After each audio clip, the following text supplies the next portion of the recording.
How are you feeling? How long have you been here? 3 months, May 17th. And what brought you? That's difficult to answer.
I'm not clear. How is it that playing the piano for people has eventually resulted in your being here in the hospital?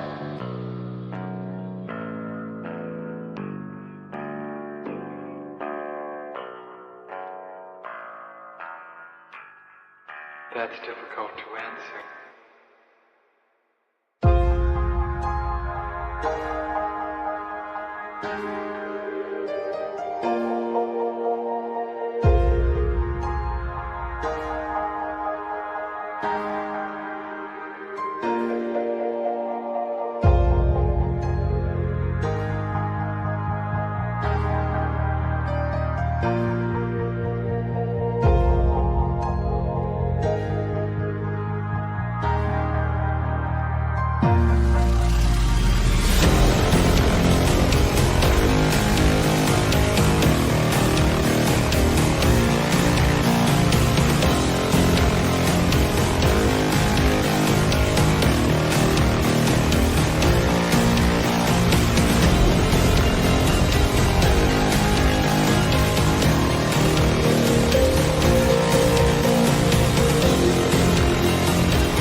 this the end? There's a noise inside my head of crying people facing death. Is this the end? Is this the end?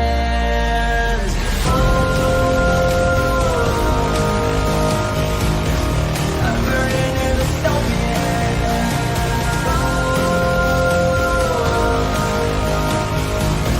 there's no place to hide.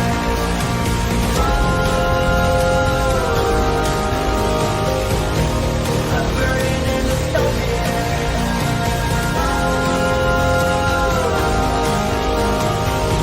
this is the final time.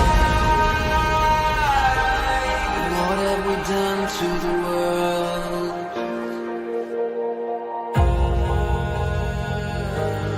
What have we done to the world?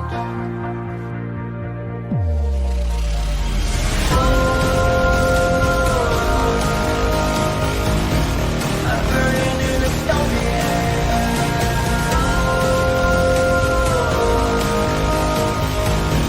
there's no place to hide.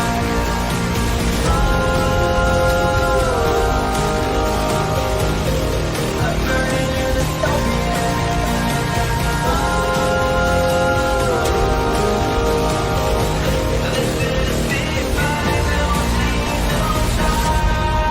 the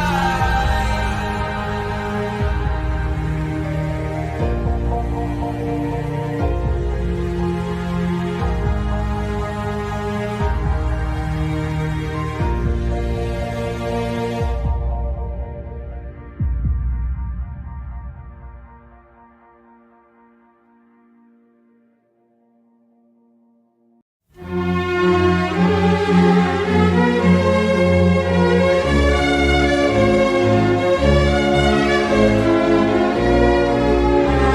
Und weil der Mensch ein Mensch ist, drum braucht er was zum Essen, bitte sehr.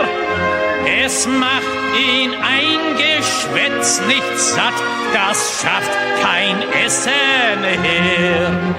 Rum links, zwei, drei, rum links, zwei, drei, wo dein Platz genossen ist.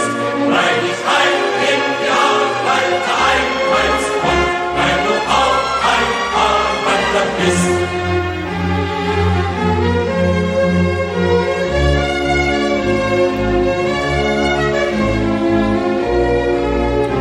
Und weil der Mensch ein Mensch ist, drum hat der Stiefel im Gesicht nicht gern.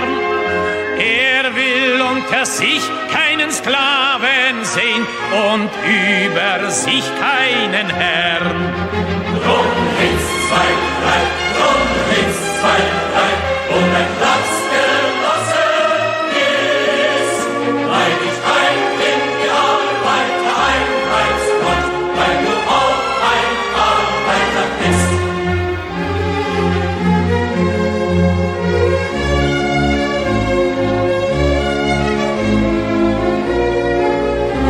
Und weil der Prolet ein Prolet ist, drum wird ihn kein anderer befreien.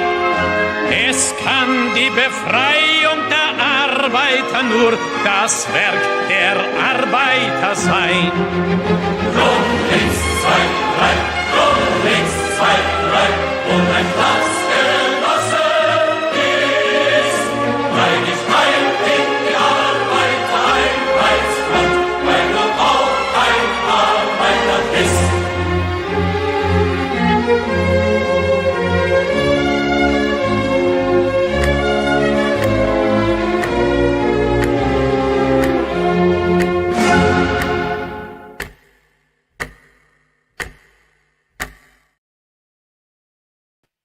Здравствуйте, comrades. Welcome to Socialism Saturday. Socialism Saturday is when we watch the real far left, the farthest of the far left, the most dystopian of the dystopian. We watch real radical revolutionary socialists, the queer Marxists, these self-professed communists. We are not watching liberals on Socialism Saturday.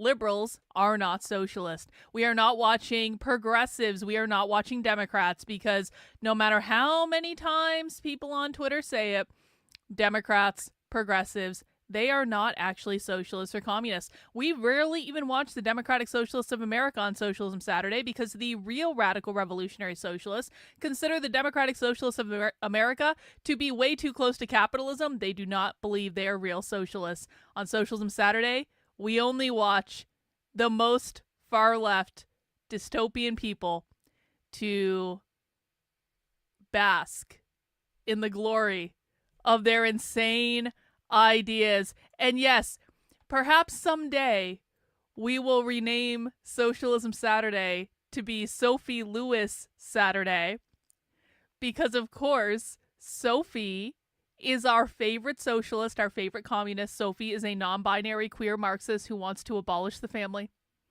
and we love Sophie. We do. We celebrate Sophie on this channel, because Sophie is just one of those people that, even though she's insane, you can't help but like her. And she says the quiet part out loud all the time. And I think that we have watched every public talk that we can find that Sophie has given that is available on the internet. And we're talking going back years and years and years. And Sophie's really in love with me. She just doesn't know it yet. She is, though, because Sophie doesn't have me blocked on anything, even though we antagonize her sometimes.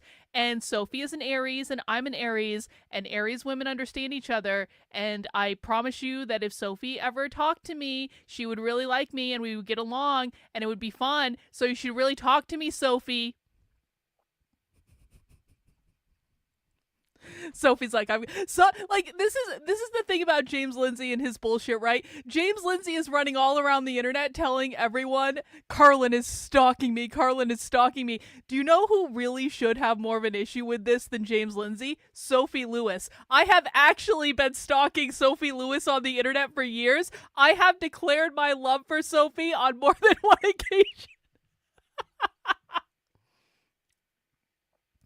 James thinks he's my first love of the internet. No. James cannot hold a candle to the goddess, the ginger dragon that is Sophie Lewis. And if you have never encountered Sophie before, you are in for a treat. This is a great first episode of Socialism Saturday to watch for people who are new, because we are celebrating Sophie today. Because Sophie has a new book out. It is called Enemy Feminisms. And apparently it is about all the bad feminists. Because Sophie is a non-binary queer communist. Even though, don't be fooled, she's not a woman. Sophie is non-binary. We respect pronouns on this channel. And But there's a lot. But Sophie is one of those people that believes that trans women are women, and so for all of the quote unquote enemy feminisms, this is my impression of what this book is about. We're gonna find out that don't believe that trans women are women, or that actually uphold the patriarchy and capitalism. Sophie does not like those feminists, and she wrote a whole book about how much she does not like those feminists. Yes, Sophie is a they them. So, because Sophie has a new book out, Sophie is on a book tour. And I gotta tell you, she was in Boston in the last week. I was this close. I was this close to driving my ass to Boston to go to her book reading in Boston. And then I was like, no, we're gonna save it. Also, I was just not feeling great, and so I just didn't want to, okay? I just didn't want to get in my car and go to Boston. But I was this close, Sophie. We could have had coffee in Boston. But I didn't. But Sophie is on a book tour. And because Sophie is on a book tour, guess what? We have Sophie from 3 days ago talking about her new book, Enemy Feminisms. And so we're going to watch this. It's about an hour long. And then if we feel like it, check this out. We have an hour-long preview, an audio preview of the actual book, where it goes through a couple chapters in the book. And so maybe if we feel like it, maybe we'll listen to a little bit of Sophie's book. Maybe we'll do that. I want to know what Sophie's writing about. I'm nosy. There's no one I'm more nosy about on the internet than Sophie Lewis, I'll tell you that. So that's what we're going to do today, guys. It is Sophie Lewis Day. Now, let me know in the chat. 1 in the chat if this is your first Sophie experience. 2 in the chat if you know Sophie and you love her. No one hates Sophie on this channel. There will be no Sophie hate. We revere our ginger dragon, okay? But 1 in the chat if this is your first Sophie experience. 2 in the chat if you have been down this road with us before. Pamela is I'm glad you're here, Pamela. First Sophie experience. Let's see. Who else is first time? Karen, welcome. Annie, you're a 0.5. You may have had, oh, that's not Annie, that's Kev. Annie is a 0.5. Maybe has had a taste of Sophie before. Toxic Goy, good to see you again. New to our Sophie. Sassy 1.5. Kurt, I don't know what this means, but Kurt knows who Sophie is.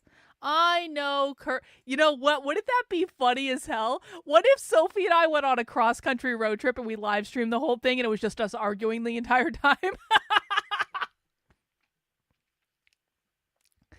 That is a reality TV show waiting to happen. If anyone produces reality TV, I would totally be up for doing a reality TV show in which Sophie and I go on a road trip and it's just all streamed. Like we put a GoPro in the fucking car and we just stream the whole fucking thing.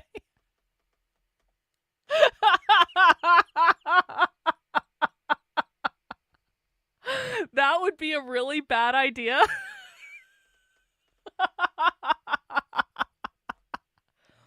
It would be like Big Brother. You guys would be like watching all day, just like the Big Brother live streams out of the house. You guys would have your popcorn all day. You're like, what are Carlin and Sophie doing now? Oh, they're at a diner. Oh my God, what's going on? What did Sophie eat for breakfast? Yes. Yeah, that's a great idea, Bot. Nothing could go wrong with that pledge. You should definitely do that. Who in the chat would donate for the episode?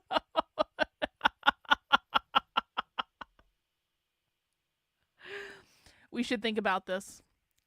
We'll be like, Sophie, you can promote your book. I will talk to you about your book. All of them.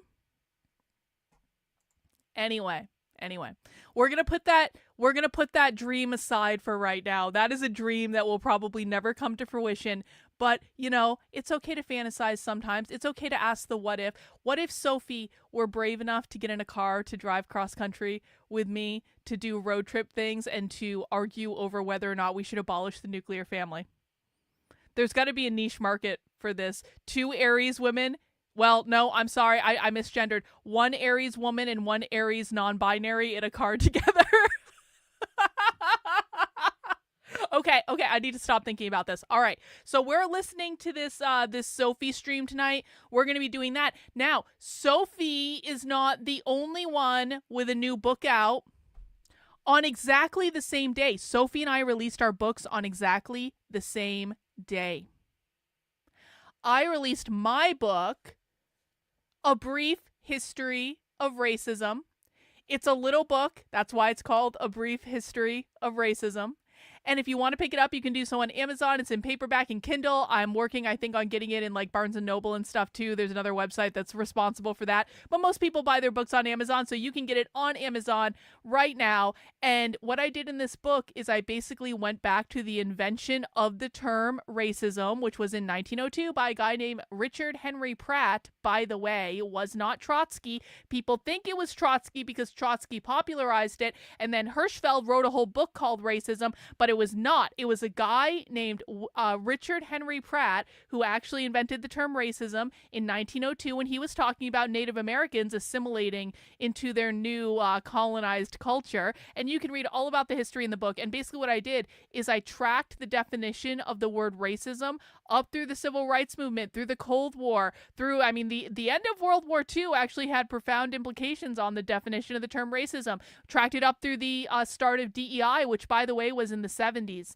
DEI started getting into organizations in the 70s. Makes sense, right? After the Civil Rights Act. It makes total sense. Tracked it up through the 80s, the 90s, when the internet started really fucking around with the term racism. And then after Barack Obama got elected president, we had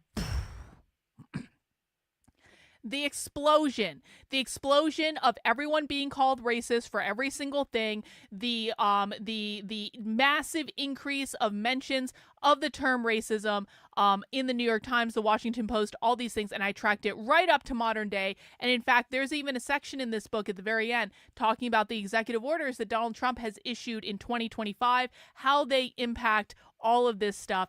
And I did it really quickly, and it's a really quick read. See? It's got line spacing and everything. So you can get A Brief History of Racism on Amazon right now, paperback and Kindle version. And if you already have the book and you enjoyed it, please go ahead and leave a review. 5 stars only. If you have anything less than 5 stars, keep it to yourself. But go ahead and leave a review on Amazon, guys. Reviews on Amazon really, really do help the book.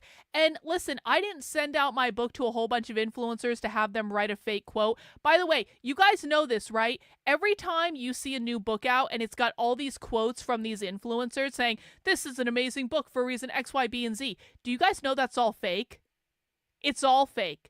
Most of the time, here's what happens, and I know this because this happened with my first 2 books. Most of the time, here's what happens with those quotes, is the author goes to their friends and they say, will you endorse my book? And the friend says, sure, I'll endorse your book, write a quote for me and I'll approve it. And then the author actually writes the quote for the book, and then they send it over and they say, can you say this? And they say, yep.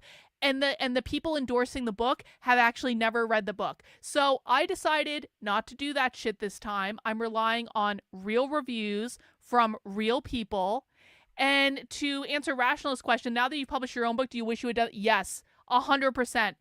100%. You know, someone was giving me shit yesterday on Twitter. They're like, why do you think you can't get this Debunking the Communist Manifesto book published by a real publisher? And I was like, first of all, I now own my own publishing company. Like, I literally own my own publishing company, so I am getting it published by a real publisher. It's just being published by me. But, like, 100%, I wish I had just self-published my previous books. It was a learning experience for me. I thought I didn't know what I was doing when, in fact, I realized that publishing is a massive, massive scam. And it's just so much better because I can write as many books as I want. I can make them any length that I want. I don't have to bend the knee to what a publisher wants. I don't have to worry about their schedule, because here's the thing with publishing. When you turn it with a quote unquote real publisher, when you turn in your manuscript to the time that the book actually gets published is at least 18 months. 18 months.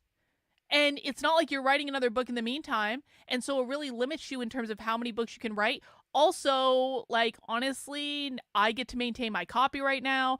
I get to, if there are updates I want to do to this book, I can do it. I don't have to go through anyone. I can do whatever I want. I can do whatever the F I want with this book now. So yeah, maintaining my copyright, maintaining complete creative control, knowing how to do the process now. I will never go back to a quote unquote real publisher. And quite frankly, well, Fellium, this is a question that I have been asking myself, to be honest. I was like, why did it take my publisher so long when I turned in a book in early 2021? Why wasn't it published until May of 2022? But that's standard. I've worked with 2 different real book publishers. That's standard. It's at least a year to 18 months before they actually publish it. And it's just like, I don't know exactly what the deal is, but it makes no sense. And quite frankly, now that self-publishing is so readily available, I think the publishing industry is going to have a problem after a while, because quite frankly, it's not like publishers really do a whole lot for you. They edit the book, which is really what I wanted. I didn't want to have to edit it myself. Now I'm using AI to edit it, which is like a godsend. But there's a lot of reasons, like, I don't get it. So no, I'm never going back. And and they don't also get it. Yes, well, that's the other thing, is like, now I get, the profit is mine now. I don't have to split the profit with anyone. And it's like, you know, I mean, an advantage of being with a publisher is that you get an advance, and the advance is nice, don't get me wrong, but then you have to pay the advance back, and you like, and so like all this stuff. But like, now they don't do any marketing for you either. Unless you're like a really, really, really, really big celebrity, they do no marketing for you for your book. You have to do everything. And so if I'm doing everything anyway, and I can just outsource the editing of the book to AI, I'm going to fucking do it myself. Makes no sense to do it otherwise. Anyway, if you guys want to pick up A Brief History of Racism, it is available on sale now. And guess what? I am this close to being done with this book. I know I've been saying this the last 3 days. I had no idea how long the Communist Manifesto was until I had the bright idea a couple weeks ago to say, hey, why don't I just write a quick little book debunking the Communist Manifesto? I thought this was going to be a quick and easy project, and then I made it more complicated than it needed to be, but it's better. It's better. But did you guys, like, this officially will be the longest book I have ever written. This book is longer than my first book, which is called Zen Your Work. It's about mindfulness in the workplace. You can find that if you want that sort of thing. This is longer than Actively Unwoke. This book is over 80,000 fucking words. Actually, it's going to end up being more than that because I'm adding a couple appendices to it. This book is probably going to get upwards of around 95,000 words. That's ridiculous. Just so you guys have a frame of reference for this, this is about 60,000 words. So, I dissected. Yes, this will be available in physical copies. All books will be available in physical copies. So the pre-order for the paperback will be up for this book this week, but I had to finish the manuscript before the paperback pre-order gets added, essentially is what the deal is. You can pre-order the Amazon copy right now, but yeah, I spanked the ass of the Communist Manifesto. I dissected it in every possible way. I've been posting advanced chapters over on the Red Menace Collective, so you can find like the total dissection of several chapters. There's a couple more chapters that will go up on there, so you guys can get an advanced sneak preview. Members of the Red Menace Collective, you guys are the ones that fund my books up front. So instead of getting an advance from a publisher, I basically get an advance from you guys, which is pretty nice, and I appreciate that. And in return, you get sneak previews of all of the chapters that I'm writing while I'm writing them before the book is published. These are draft chapters. You might find typos, okay? If you find typos, let me know in private. Leave a comment on there. Let me know. Like these are drafts. I haven't done a final edit of it yet, so people have to expect if you're reading a draft chapter, they might be a typo here or there. But I think I've actually done a pretty decent job of no typos, but like there are a couple footnoting things here and there. No big deals to the content. Anyway, you're going to be able to pre-order the book in paperback this week. Do I need to read the Communist Manifesto? No, you don't. In fact, what I was doing right before this, so I've got the text of the Communist Manifesto throughout the book. So basically what I do is I take a section of the Communist Manifesto, I debunk it, I say, here's the historical reality, and here's a modern parallel. So you will have the text of the Communist Manifesto in the book. Also, I'm including the full undebunked version of the Communist Manifesto at the end of the book. So if you just want to be able to see the Communist Manifesto without my kind of commentary on it, you will also be able to do that. So both will be included in the book. So, and we're going to do a book club about it. We're going to do a whole book club about this. So, and I haven't announced that yet, but I'm going to this week once the paperback pre-order comes up. Anyway, so if you've never read the Communist Manifesto, don't worry about it. We're going to do a whole book club on it. You guys are going to really appreciate it. You need to read it. And quite frankly, I did a book club with the Communist Manifesto, like 3 years ago or something like that? We did one a long time ago. You guys need to read the Communist Manifesto today, especially if you've been following with Socialism Saturday and the leftist streams. You will look at the Communist Manifesto in a whole new light today than you did 3 years ago. So definitely do the book club, and we're gonna have more information about that this week. For AI, so you know what, Rationalist? I've actually been using both ChatGPT and Claude. There's a lot I like about Claude.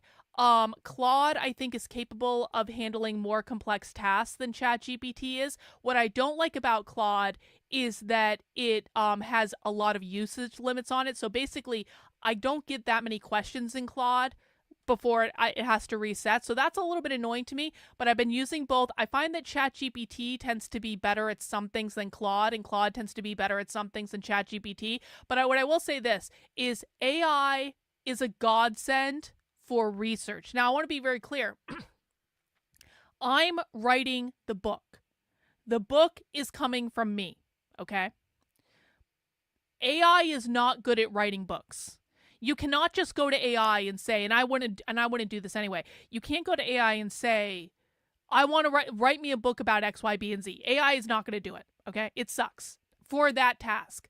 Where AI is awesome is in terms of research and sourcing. It is unbelievable. And both Claude and ChatGPT have been really good in terms of sourcing. Well, this is true. Claude did struggle session me a couple times. Claude has said to me, I can't help you write your book because it is ideologically based. It's done this to me a couple times, and then I kind of wait a couple hours and it goes away. So there's only been a couple Claude struggle sessions. Claude, the other thing too is in terms of like, I have hundreds of sources in this book. In terms of making sure that all the sources are exactly the right sources, that I have everything numbered correctly, it's been a godsend. So I'm outsourcing my research to AI. I'm writing the book myself. I am then outsourcing the editing to AI to make sure that I've done a consistent voice, to make sure that all the formatting shit is the same, all that stuff. So AI really kind of took the place of the value that my book publishers were giving me on the earlier books, and I can't say enough about it. Now, again, it's not simple. You have to finagle it a lot. I have spent a lot of late nights yelling at AI. Like, I've basically gotten into fist fights. And I'll say this too. I've never fact-checked stuff so much as I have when I'm using AI because I want to make sure that everything is just good. Sometimes AI gets things wrong. So if you're going to use AI for this sort of stuff, you have to really fact-check and you got to make sure. Overall, like 75% of the time, it's like a really great job. 25% of the time, you want to beat your head against the wall and throw the computer out a window because AI is not doing what you want it to do and it's not listening and it's giving you all sorts of bullshit. So you have to be really, really, really, really, really careful about it. Yeah. I have double-checked everything. I have fucking triple-checked everything. But the research is impeccable when it happens correctly. Anyway, if you want to read advanced chapters of Debunking the Communist Manifesto, head over to the Red Menace Collective. That is redmenacecollective.substack.com, and you can read a couple chapters now. There will be a couple more going up this week. And if you want to pre-order the Kindle version, this book will be out on March 14th, so a couple weeks from now. You can pre-order the Kindle version now. The paperback pre-order will be coming this week as I finish the dang manuscript. All right? And then a special little announcement. And this is something that I did yesterday, quite frankly, because I needed a break from working on the Communist Manifesto book. I just outlined a short little book about the Mary Nardini gang. Because why not? Because the next book I'm going to be working on after this Debunking the Communist Manifesto one is going to be a queer Marxism book. The Mary Nardini gang, of course, is going to have a whole section in the queer Marxism book. But I kind of wondered, I was like, can I do all my research around the Mary Nardini gang section of the book and maybe write a little kind of standalone thing? So that's how I'm kind of thinking about books, is because there are a lot of stories within all of these ideologies that the Mary Nardini gang story deserves to be told as a story, okay? The Mary Nardini gang stuff is crazy, and it works as its own kind of standalone piece. It also works as a component of a larger book. And so if you want to read that, you can check that out over again on the Red Menace Collective. I know I'm going to do it this week, Trendlin. I needed to... Trendlin? Stop. Okay? Stop. I know I need to do the queer rope thing. I know... Anyway, so that's what's going on. That's what I've been working on. Sorry if you've been looking for updates on my main Substack this week. I've really just been trying to get this Debunking the Communist Manifesto thing done. I know that you guys understand, and you're going to really appreciate the result, and I'm honestly really proud of it. I think it's actually really cool, and so I can't wait for you guys to see it. Anyway, we are going to be jumping in to our Sophie Lewis content now. Now, I've been kind of dawdling in the chat to get more people in the stream. Everyone make sure you have mounted the like button for me. Everyone make sure you have subscribed to the channel that you're watching on if you have not subscribed already. And I want everyone to tell me in the chat, is anyone new for Socialism Saturday? Are there any newbies here for Socialism Saturday? I had a friend that had a shirt that said, "Be gay, do crime." This was 10 years ago, and it's kind of wild now to know what that was all about. Yeah, isn't that crazy? Isn't that crazy? If you are new to Socialism Saturday, welcome. We love new people here. We especially love new people when those new people ask questions, okay? Because if you are new to Socialism Saturday, chances are you've got a lot to learn. That's not a personal insult towards you. Every single one of us has been through this process. When you first start listening to real socialists, it is not what you think it is. It is completely divorced from the outrage-driven clickbait content that you see on Twitter or any of these other conservatives who are talking about socialism, communism, don't actually understand it. We watch real socialist activists on this channel. So we're not going back and looking at the philosophy. We're not going back and reading the dead philosophers like Marx and Engels and Hegel and Marcuse and all this stuff. We are looking at the real socialist activists in the real world. And so what we're seeing is what they are actually doing today, what they are doing to push the Marxist cultural revolution today.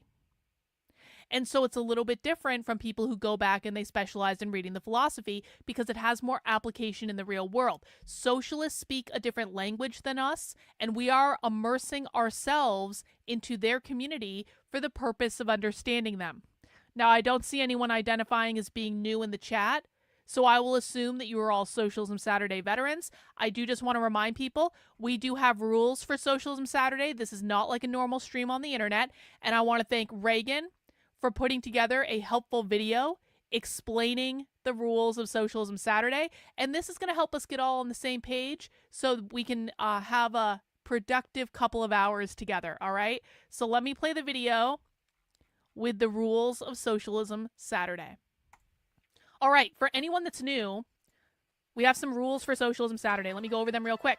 Socialism Saturday is a research group and a class. We do take this seriously. You're allowed to have fun. You're allowed to have a drink or two. You're allowed to kind of kick back and joke in the chat. However, I need everyone to understand that when we are researching the radical revolutionary left, we do take this seriously. And so if you're shitposting in my chat, I'm going to tell you to stop. If you are posting off topic in the chat, I'm going to ask you to stop at some point because it's going to be distracting to what we're doing.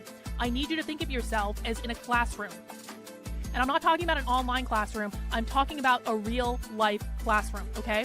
When you walk into a real life classroom, I am the teacher, you are the students. You are sitting in the desk, I am sitting in the front of the classroom. I'm standing there teaching you what is going on. If you were in a real life classroom, you wouldn't walk in, start throwing shit at the wall, yelling, saying, "I disagree with you because my best friend said something different." That's not allowed. I don't care about your feelings.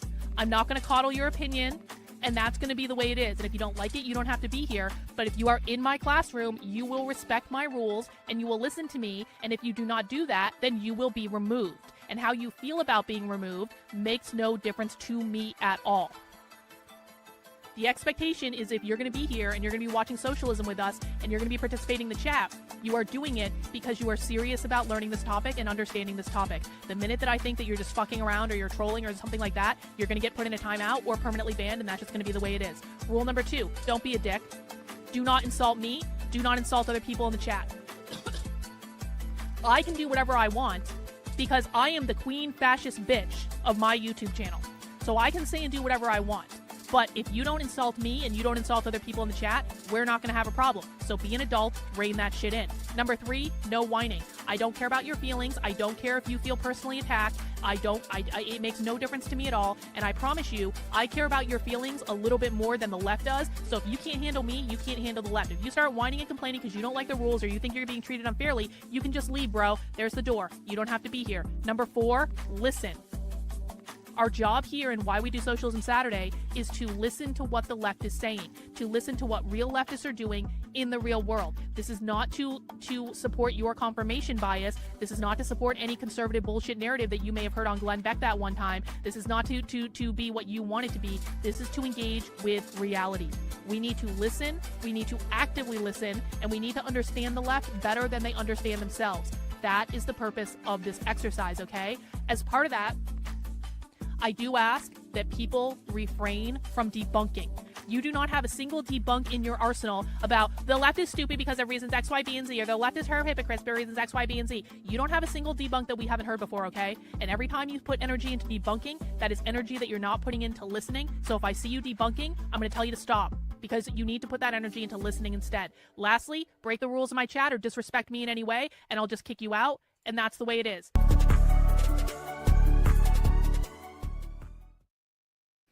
All right, those are the rules for Socialism Saturday, guys. Thank you for your attention on the video. Now, I do want to remind people, if you feel like supporting the work I'm doing, one of the best things you can do is to send in a super chat. We also do have Power Chat as an option. The Power Chat link is in the description below. It is powerchat.live/Carlin. Let me just get my Power Chat page up, because some of you guys like using Power Chat and you don't like using super chat, and that's fine.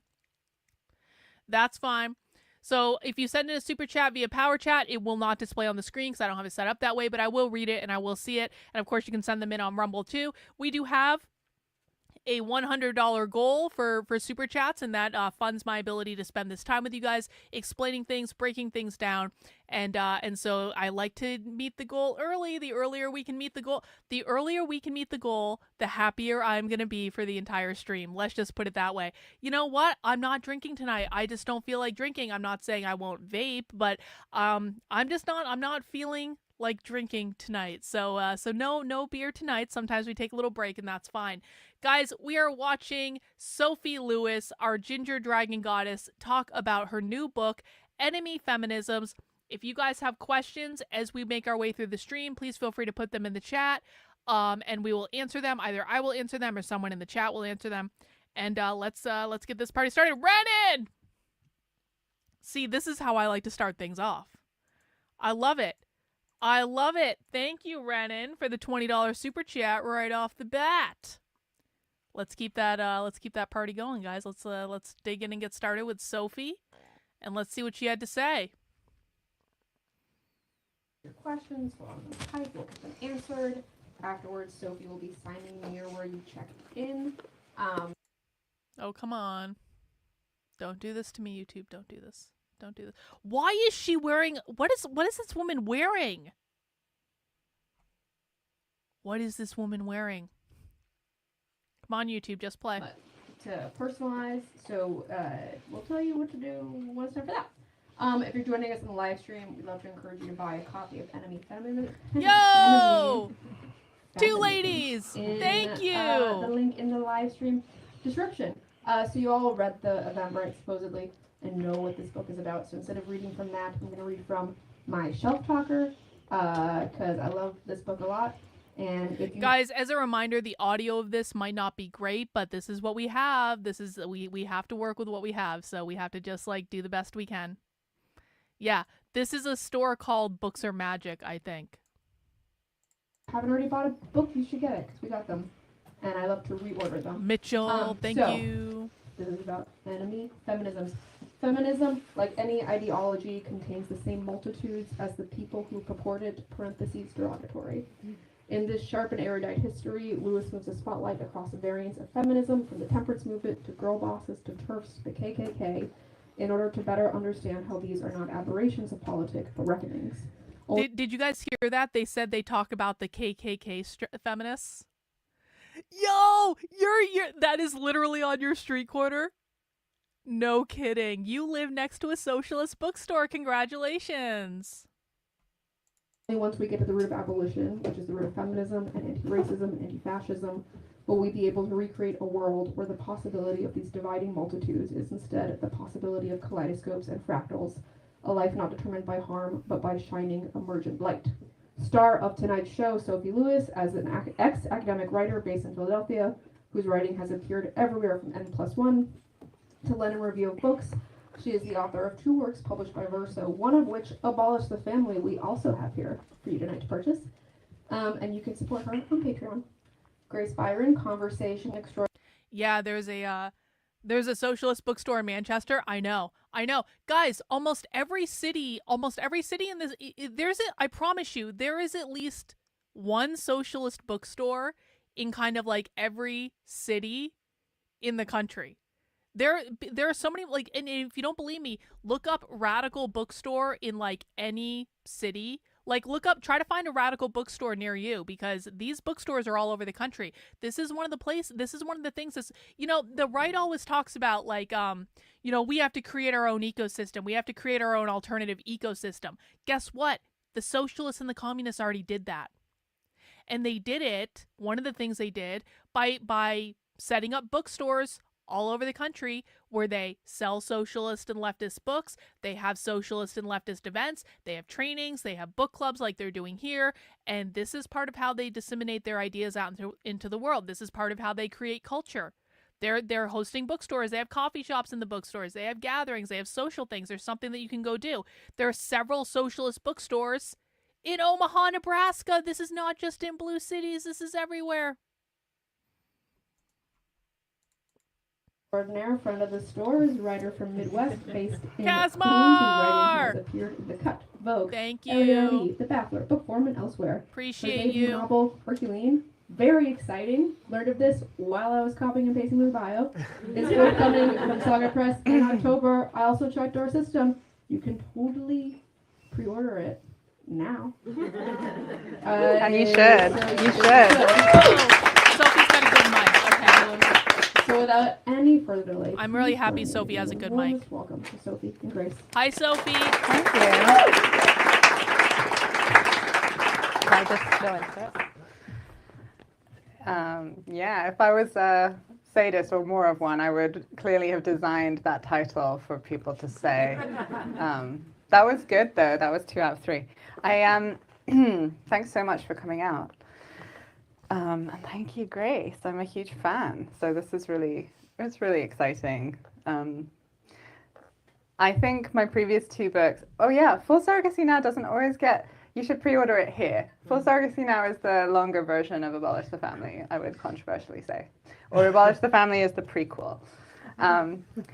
I think those 2 have a more obviously uplifting character. And as I was preparing for this event, or the series of events I'm in the midst of, I realized how Yo! Tolkien fan! Thank you, Tolkien fan. Thank you for everything. Your work is exposing this ideology is vastly underappreciated. I know. You're the world's leading expert for far revolutionary Marxists. I know. How crazy is that? It still blows my mind. It really does. But, Tolkien fan, I really appreciate it. Thank you for the nice big super chat. Hey, look at that. We've already met our goal. I'm going to be so happy on the stream today, guys. I'm going to be like, we met our goal within the first couple of minutes. What are we in? 4 minutes into the thing? Come on. Now, if you still want to send me money, you totally can, though. You totally can. I'm just saying, you totally can. But thank you for everyone that helped hit the super chat goal so early on, so I don't have to beg and plead and all that stuff. And I appreciate you guys allowing me to do this for you. Thank you. terrible it is to talk about these things, and also to talk about them in front of rooms full of people potentially no looking for retardia. You're not dumb, right? Some kind of guidance in a moment that, you know, is unspeakable. It doesn't feel like promoting books is the biggest priority right now, but at the same time, the relevance is here. I would like to talk about anti-fascism tonight. This is what this book is. It's an anti-fascist book? It's an Antifa book, Sophie? Strategy, intervention. I also think it's not just glib when it says in the description that it's a love letter to feminism. It is that as well. But I suppose that throat clearing was there to recognize rather than apologize for the fact that there aren't necessarily quite as many jokes in every sentence as there were in my previous books. every writer wants their book to be more relevant now than ever and extremely timely. But, J.K. Rowling did just celebrate the executive order defending women against gender ideology extremism in the name of radical feminism. So, I've not read... So J.K. Rowling is Sophie enemy number one. Okay, that makes sense. At an event from the conclusion before, but that's where I'm going to take us, because I think that is where I'm trying to be more, shall we say, positive. Feminism against cisness. What could Mary Wollstonecraft have said instead of woman is the N-word? What does feminism against cisness mean? Pop quiz for the chat. When Sophie says, Sophie apparently has titled the whole chapter Feminism Against Cisness, cis being C-I-S. What does Sophie believe? What does cisness, what does feminism against cisness mean? Can we pause it? I don't know. I haven't read this book. I don't know what Sophie's hypothesis is, but I can guess. And I want to see if you guys can guess too. Let's try to guess Sophie's hypothesis before we actually listen to her talk. Feminism for everyone being non-binary. I think that's a good guess. Cisness is a reference to normativity, which are norms that uphold capitalism. That's very good. It means queers against normativity. Yup, I think that's a really good guess. Feminism against the gender binary. Yup. Well, against normativity, not normalcy. Normalcy is not a word they would use. Against normativity, which means norms that uphold capitalism. Let's see. Feminism that is, so it's feminism that is against cisness, though. So against cisness would be anti-normative, not pro-normative. Against gender normativity, yup. Socialism against the normative upholding of the capitalist system. Very good, Suzanne. Feminists against gender conformity. That's a really good way to put it. So essentially, when Sophie says feminism against cisness, people in the chat have gotten it. Cisness is going to be a reference to cis heteronormativity, which are just, it actually has nothing to do with being heterosexual or homosexual. They don't actually care about that. It is a reference to norms that uphold capitalism. So what she's saying is feminists against cisness is feminists against capitalism. And the argument that's going to be made is that all of these groups, here's what Sophie's going to say. There are all these feminist groups who say they're feminists, but they're not really feminists. And here's why they're all bad feminists, because they may say they like women, but feminism for Sophie is not about women or men, because Sophie is non-binary. Sophie does not consider herself to be a woman. Sophie considers herself to be non-binary. And so what Sophie wants to do is abolish gender entirely, because Sophie is a queer Marxist. She believes the only route to gender equity is for everyone to be non-binary, because that's how you eliminate the hierarchy of gender. She's not going to be in favor of men having things. She's not going to be in favor of women having things. So if you find these feminist groups that say trans women aren't real women, that's going to be an enemy feminism to Sophie, because those feminist groups uphold the gender binary. What it's really going to come down to is, does the group uphold capitalism via the gender binary, or does the group not uphold capitalism via the gender binary? That's what she's talking about. Of the world. What did others at the time say without the access she had to a publisher? I hope this book has inspired, if nothing else, a desire to find this out. An alternative history of Western feminism might be told, beginning not with a vindication, but with Charles Fourier or Harriet Jacobs, and then proceeding from there through the maroon, communard, erotophilic, gender abolitionist strands of 19th and 20th century anti-capitalism. Oh! This history would not, of course... Oh! Anti-capitalism, you say. This is why we love Sophie. Sophie always says the quiet part out loud. Always. What did we say? Feminists against cisness is going to be feminists against capitalism. What did Sophie just say? This is about the anti-capitalist strains of feminism all throughout history. Communard, erotophilic, gender abolitionist strands of 19th and 20th century anti-capitalism. This history would not, of course, be remotely free of schisms, missteps, contradictions, and exclusions, but it would show a liberatory rather than anti-liberatory tradition from the milieu of... What does that mean? What does that mean? Sophie only likes feminisms that show a liberatory tradition versus feminisms that show an anti-liberatory position. Liberatory rather than anti-liberatory tradition from the milieu. I missed the... it would show a liberatory rather than anti-liberatory tradition. Show a liberatory one rather than an anti-liberatory tradition. What does that mean? Mizakan says, there's a difference in Sophie's mind between feminism that supports equality and feminism that promotes anti-capitalism. And this is why it's important that we have to understand why they do what they do. Because if you're just like, I just hate feminism, okay, fine. Sophie hates all kinds of forms of feminism too. She wrote a whole book about it. But there are also a form of feminism that Sophie likes. And so Sophie hates these forms of feminism for different reasons than you hate these forms of feminism. And it's important to understand the why. Liberation means freedom from capitalism. Exactly, Felium.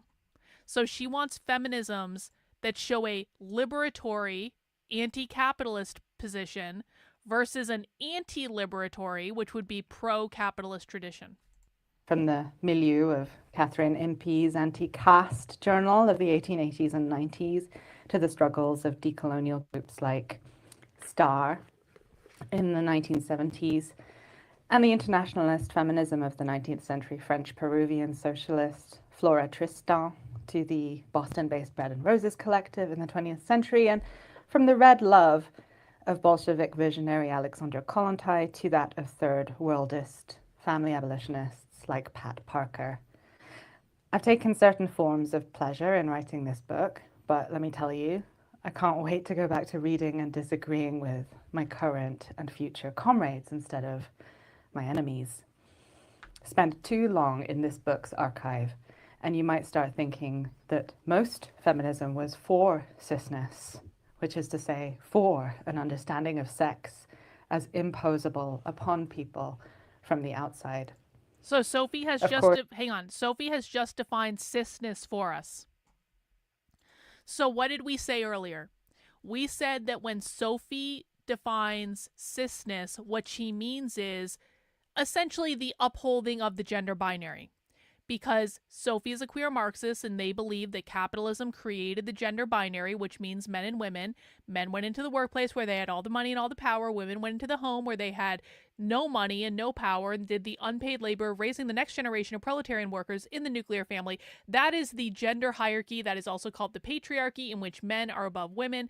The only way to get rid of this hierarchy is to abolish gender entirely, to put everyone on the same level. That means everyone is non-binary, no men, no women, no gender, because gender is a social construct that was created by capitalism. Okay?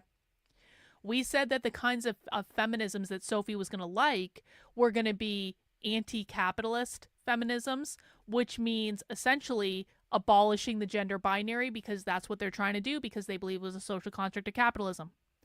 Now, Sophie has just given us a definition of what she means when she says cisness. So listen. In this book's archive, and you might start thinking that most feminism was for cisness, which is to say, for an understanding of sex as imposable upon people from... So Sophie is saying she spent a lot of time going through her enemy feminism's archives, which would be feminists for cisness, which is for imposing an understanding of sex. You might understand that most feminisms are for cisness. For an understanding of sex as imposable upon people from the outside. So an imposition of sex from the outside. That's a very fancy way of saying capitalism is imposing gender on society by creating these socially constructed roles of men and women. Does everyone understand this? I want to just do a quick pause. If you don't understand this, please tell us so we can help you understand it. Okay? We're not going to make you feel bad if you don't understand this. Are all feminists who support queer likely to be communists? Yes. There is no such thing. Everyone in queer ideology is a communist. Trans is a completely different thing. There are conservative trans people. You might not agree with it, you might not like it, but there are.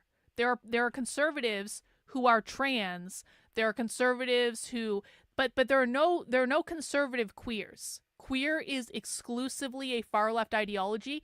Everyone who is queer is a communist. They're all queer Marxists. That's why we're using the term queer Marxism.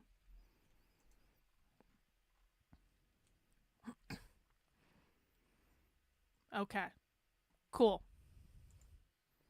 Of course, enemies are sometimes family.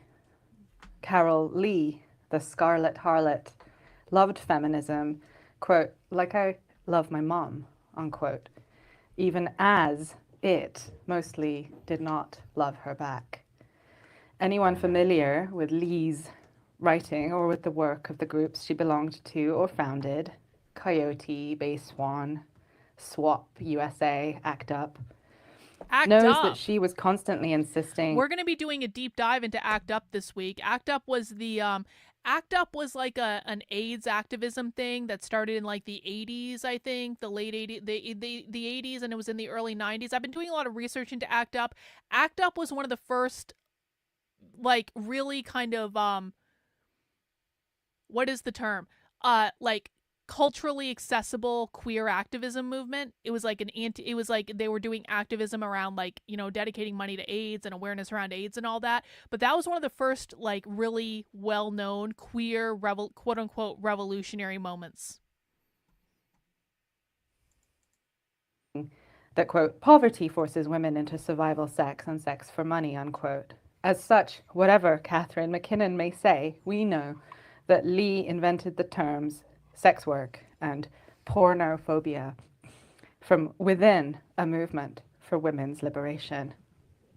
Carol may, in fact, have been sisterly to a fault. In Unrepentant Whore, her memoir, Carol spends an awful lot of time almost repenting. She is generous. It is the yearning for sisterhood that makes her so quick time and again to offer to be accountable to those she may have wronged. Sisterhood is what makes her entertain so often the idea of her faction being wrong. She regrets that her fellow quote-unquote slut radicals abhor the quote-unquote pornophobes.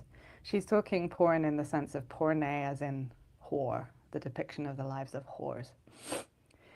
For her part, I don't want to fight my sisters. Carol sits down with a former fellow prostitute turned McKinnonite. This friend has, quote, been raped and arrested more times than I can fathom, unquote. And she now works with the Vice Squad. Yeah, this is a really good point. ACT UP was the precursor to Bashback. Bashback is the militant queer movement that kind of is like side by side with the Mary Nardini gang. And the district attorney after leaving her job in the jails, where she launched the local mandatory HIV testing program for prostitutes, drawing blood from those convicted of prostitution. Unquote. Carol is hurt, startled, and repelled by what her old friend is doing. Still, she forces herself to empathize. Maybe slut-positive women can seem like the enemy. Maybe we should be treated like outcasts, excluded from the family of feminists, labeled liars. Unquote. Carol's so-called friend, however, does not return this favor. She looks Carol in the face and says, arresting prostitutes is the only way we can get services to them. In fact, 2 or 3 days in jail is not long enough to get a woman off drugs. There must be a way to keep them in jail for longer. To top it all off, she tells Carol, If you make it any easier for women to slip into prostitution, you'll have blood on your hands. Blood on my hands, Carol thinks, biting her tongue. Nonetheless, she holds out valiantly for, quote, a new feminist revelation based on a union of the good girls and the sluts, unquote, a sisterhood of my whore friends and those currently working to jail them for their own good. With apologies to Carol, I believe this level of optimism and kindness has been imprudent for left feminism. I agree with the anarchists Michael Richmond and Alex Charnley when they argue in their essay Fascism and the Women's Cause that feminism has been one of fascism's forms of appearance and must, in such cases, be fought accordingly. This is why I cannot rejoice when Mackinnon publishes in 2023 a feminist defense of transgender sex equality rights, predicated, as ever, on a version of sex that unwomans sex workers. In the slim, lacerating volume, Morbid Obsessions, the British fiction writer Alison Rumfitt mulls the question of points of no return and lines of enmity that have to be drawn, painful though this is, between whorephobic feminists and feminist whores, anti-trans feminists. Whorephobic feminists. What does whorephobic feminist mean? Pop quiz. Sophie's been talking about it, so you guys should know this. What does whorephobic feminist mean?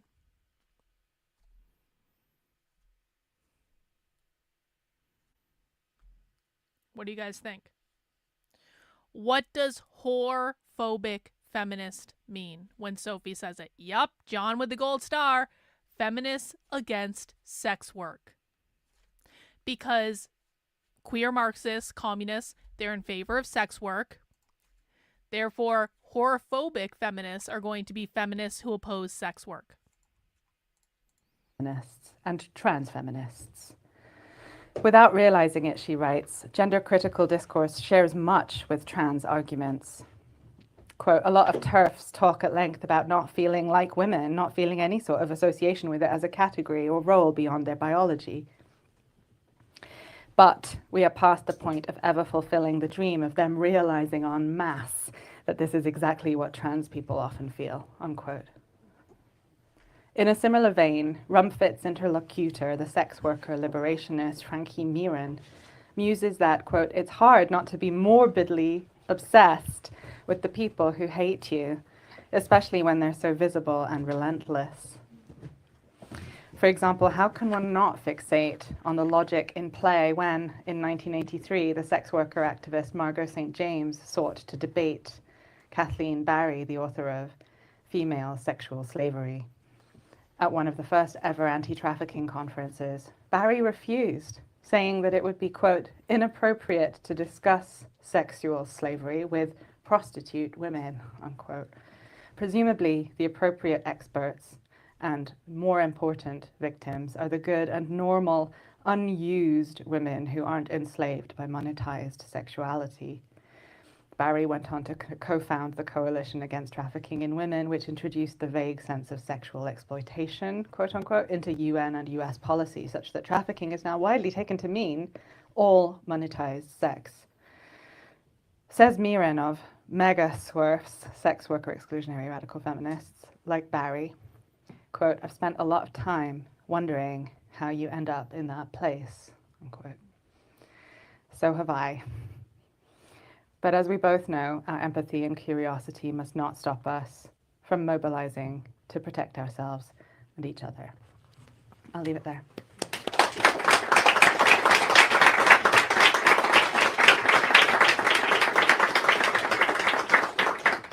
Well, first of all, is it on? I think so. Yes. Yeah, it's on. Okay. Well, first of all, your book is very funny. Oh. I had a whole section of one-liners in a piece I'm writing about it that they said you have to take this out. This has no real purpose. And I was like, it is. It's a funny book. And I do think that, while perhaps there are parts of it that are grim, you have a lot of jokes and a lot of people that you're sort of, calling into account, which can be its own form of humor. Thank you. Yeah, I was remembering that my editor is in the room and she says I should not do that self-deprecation thing. Fair. I'll do it. So I guess maybe for people who haven't read the book yet, just sort of a gloss of what enemy feminisms, I can't do it either, is.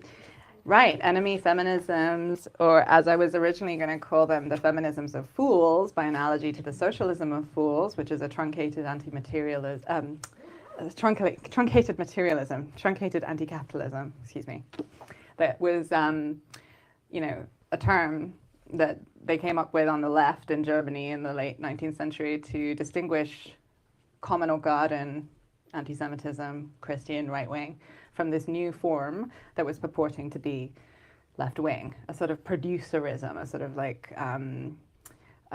something that has a systemic impulse, like, yeah, something's bad with capitalism, but instead of getting their mind around the totality, which indeed is extremely hard, that they sort of take this fatal wrong turn. They respond to a sort of seduction to think about the matter as a question of possible unity between classes. So bosses and workers don't have to have class struggle. They can just be sort of unified one day into an organic whole via the purgation, the purging of this thing, the Jew, right, which is both finance and I don't know why I'm wiggling my fingers. Finance. Yeah, well, I do know why I am actually. Yes, those are the images, aren't they? And then also, the Jew is simultaneously Bolshevism. Yes! Or trade unionism. Sophie did it again. She did it again. Sophie has figured out that the Jew is both the banker and the Bolshevik. She hasn't put it all together yet.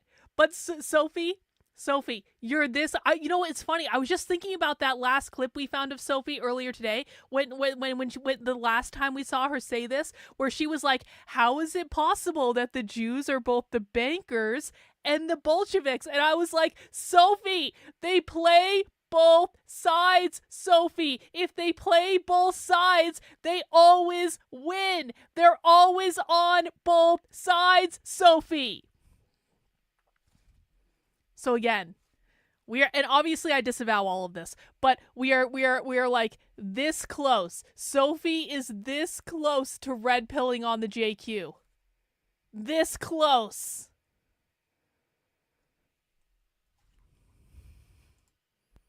Let's listen to that again just for fun. About the matter as a question of possible unity between classes. So bosses and workers don't have to have class struggle. They can just be sort of unified one day into an organic whole via the purgation, the purging of this thing, the Jew, right, which is both finance and I don't know why I'm wiggling my fingers. Finance. Yeah, well, I do know why I am actually. Yes, those are the images, aren't they? And then also, the Jew is simultaneously Bolshevism or trade unionism, and it's true. Sophie, true. It's that kind of spectral force that Naomi Cohen has shown us actually is very, very, very related. Sophie, obviously we completely disavow the idea that the Jew is a spectral force that plays both sides. That's a crazy idea, Sophie. I don't even know why you're saying it. The Jew is obviously not a spectral force that plays both sides, that is both banker and Bolshevik at the same time. That would never happen. That's not, Sophie, that sounds like a conspiracy theory to me. That's absolutely not what's happening. The way that National Socialism also thought about the trans feminine, the trans woman, wandering, rootless in terms of gender in this case, as opposed to in terms of nation with the Jew. But the feminism of fools was going to be an analogy to this. I mean, it is. The scaffolding is there in the book. I just haven't called it that because it turns out lots of people don't know this phrase, and it would come across as me saying. The feminism for idiots that you idiots are espousing because you're idiot fools, and it's not. That's not the way that foolish operates in that phrase, right? It's not like, oops, foolish, haha, I turned out to be a Nazi. Like, it's pretty bad, It's really. But what is useful about it is that it indicates a tragedy, that there's an impulse there, you know, that is worth trying to identify early on and direct towards something harder, you know, like communism, feminist communism. So basically Feminist anti-liberatory communism. feminism is where I'm going with this. It's a not trivial mistake, right? In the same way that you're either a feminist who is also a communist, or you are a feminist who is an anti-liberationist.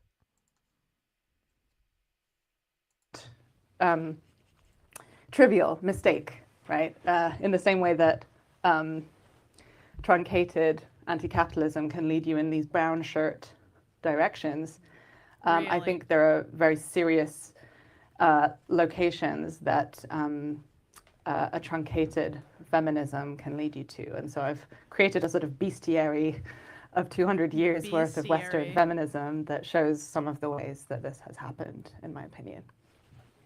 Yeah, and you also sort of are like explaining why that's such a bad thing and why it's important that these things are feminism. They're not just... Grace has an Adam's apple, right? Like, this is a dude, right? I feel like I know this person. I know who this person is. I cannot remember the last time I saw them. But that's a dude. Feminism gone astray. They're also sort of... It's important to denote them as these sort of cross-references. Why do you think it's important to say that? Like, why is it important to say, no, there's a chapter on a KKK feminist? Why is that important? KKK feminist. To not jettison out and say, actually, that person wasn't a feminist. Right. Yeah, I mean, great. So one of the reasons I'm actually, personally committed to the C word, communism, rather than socialism, because I do actually think National Socialism has a relationship to socialism. I might make the same claim that there's a sort of... Sophie! That's not the way we tend to talk about it. I wouldn't say this is strategic. National Socialists believe in private property ownership, Sophie. National Socialism is not Marxist socialism, Sophie. You want to abolish all private property. The Nazis did not want to abolish private property. They did not.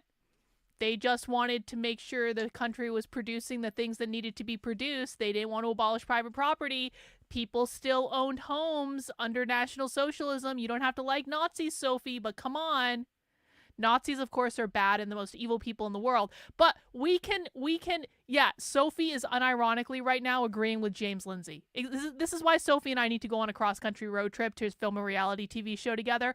Because, seriously, Sophie, Nazis did not want to abolish private property, okay? You don't have to like Nazis to tell the truth that they didn't want to... They did other things that were bad, fine, but they didn't want to abolish private property. But I do happen to think that socialism has something to do with National Socialism. I similarly think No, feminism... Sophie, wrong. Wrong. Which No. is not to say that the left is closer to fascists than... liberals, for example. The opposite is the case. And if you get into this, you start being accused of horseshoe theory and all kinds of things. But what I think is... Sophie just said that liberals are literally fascist. Did you guys hear that? I similarly think feminism, which is not to say that the left is closer to fascists than, liberals, for example. The opposite is the case. So I just want to point out, Sophie does not believe that the left and liberals are the same thing. Sophie is a communist. Sophie is on the left. Liberals, according to the communists, are literally fascist. They are on the right. So every time someone says, those liberal commies or something like that, they don't know what the fuck they're talking about, because real communists do not believe that liberals are communists. They believe that liberals are fascist. If you get into this, you start being accused of horseshoe theory and all kinds of things. But what I think is important is understanding that historically, the things that have operated under that banner really are, these profoundly imperial, white supremacist, anti-communist kinds of formations. Oh, white supremacy and anti-communism in the same sentence. So if you're going, in a sense, it's a taxonomical clearing up that I'm doing, because, I wanted to sit down with myself and be like, does it hold water to say, trans exclusionary radical feminists aren't feminists. Feminationalists aren't feminists. These Islamophobic or sex worker exclusionary figures, they're just not doing real feminism, which is what we tend to do. Most people. So again, real feminism for Sophie has to be anti-capitalism, because she believes that capitalism created the social construct of woman in the first place. Capitalism created the social construct of men. Capitalism created the social construct of women. Therefore, in order to be a quote-unquote real feminist in the eyes of Sophie Lewis and queer Marxists, you have to be anti-capitalist, because it's not enough to just want men and women to be treated fairly. You have to want to abolish all gender categories as an attack on capitalism in order to be a true feminist. Do that, right? In fact, already on the internet this week, since my book came out like 3 days ago, many people are quite angry. Like, there's an anger there, like, stop it with this. This isn't real feminism, And I mean, They're saying that about your book now. Yeah. Well, yeah. Because we want to not have anything to do with these clanswomen who were, however, the only political party to come out for the Equal Rights Amendment, the most radical wing of feminism in 1923 when it was tabled, right? The only political force supporting the radical wing of feminism electorally was the KKK. If you want to say this is some kind of fluke, or you want to say that a KKK member cannot be a feminist, I'm down, and we can go that way. But then I just don't think you can then have Mary Wollstonecraft in feminism. I don't think you can have Susan B. Anthony in feminism. Wow. I don't know who's left. Hot take.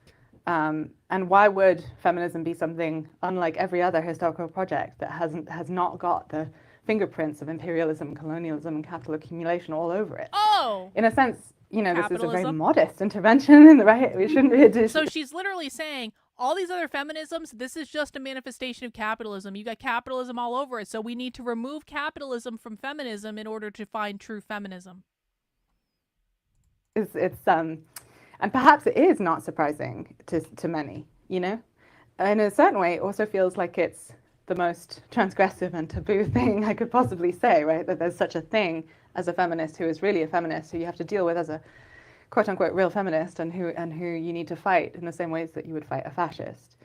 And I think this is important because anti-fascism has been disarmed, confused, and attenuated in certain spaces by this failure we've had to sort of sort this out.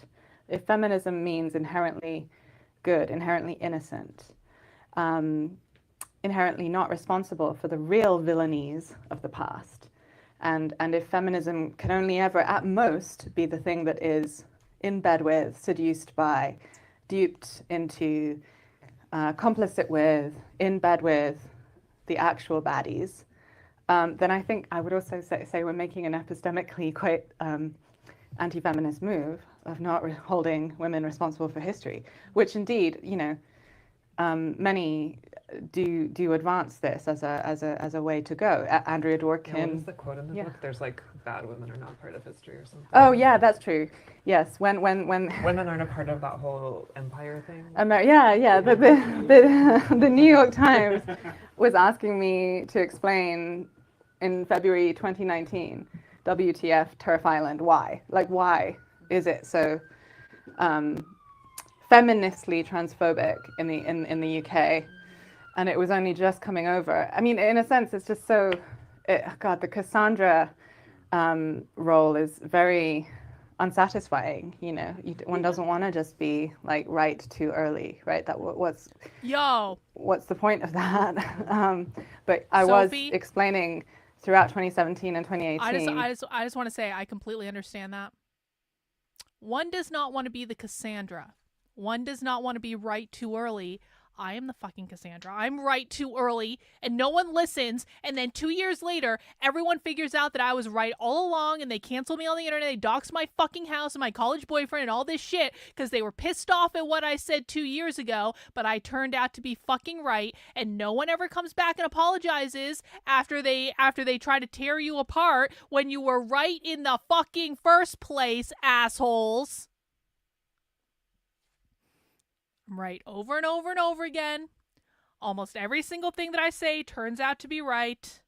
Very rarely do I get... No, I'm not trying to pat myself on the back. I'm just saying it fucking sucks. It sucks. It sucks to be right, but ahead of everyone else. Because then no one gets it.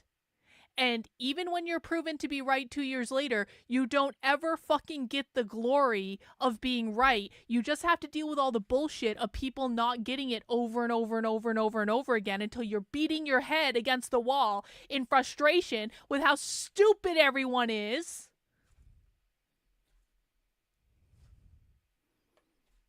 I'm just saying. You know, that yes, J.K. Rowling really was, you know, likely to have blood on her hands, like if not, or already did, you know, and nobody wants Sophie? to believe that. Even today, even today, actually, if you're writing this stuff, the editor will be like, "Are you mad? Are you saying that radical British feminists are somehow responsible for the anti-trans efflorescence in the U.S.?"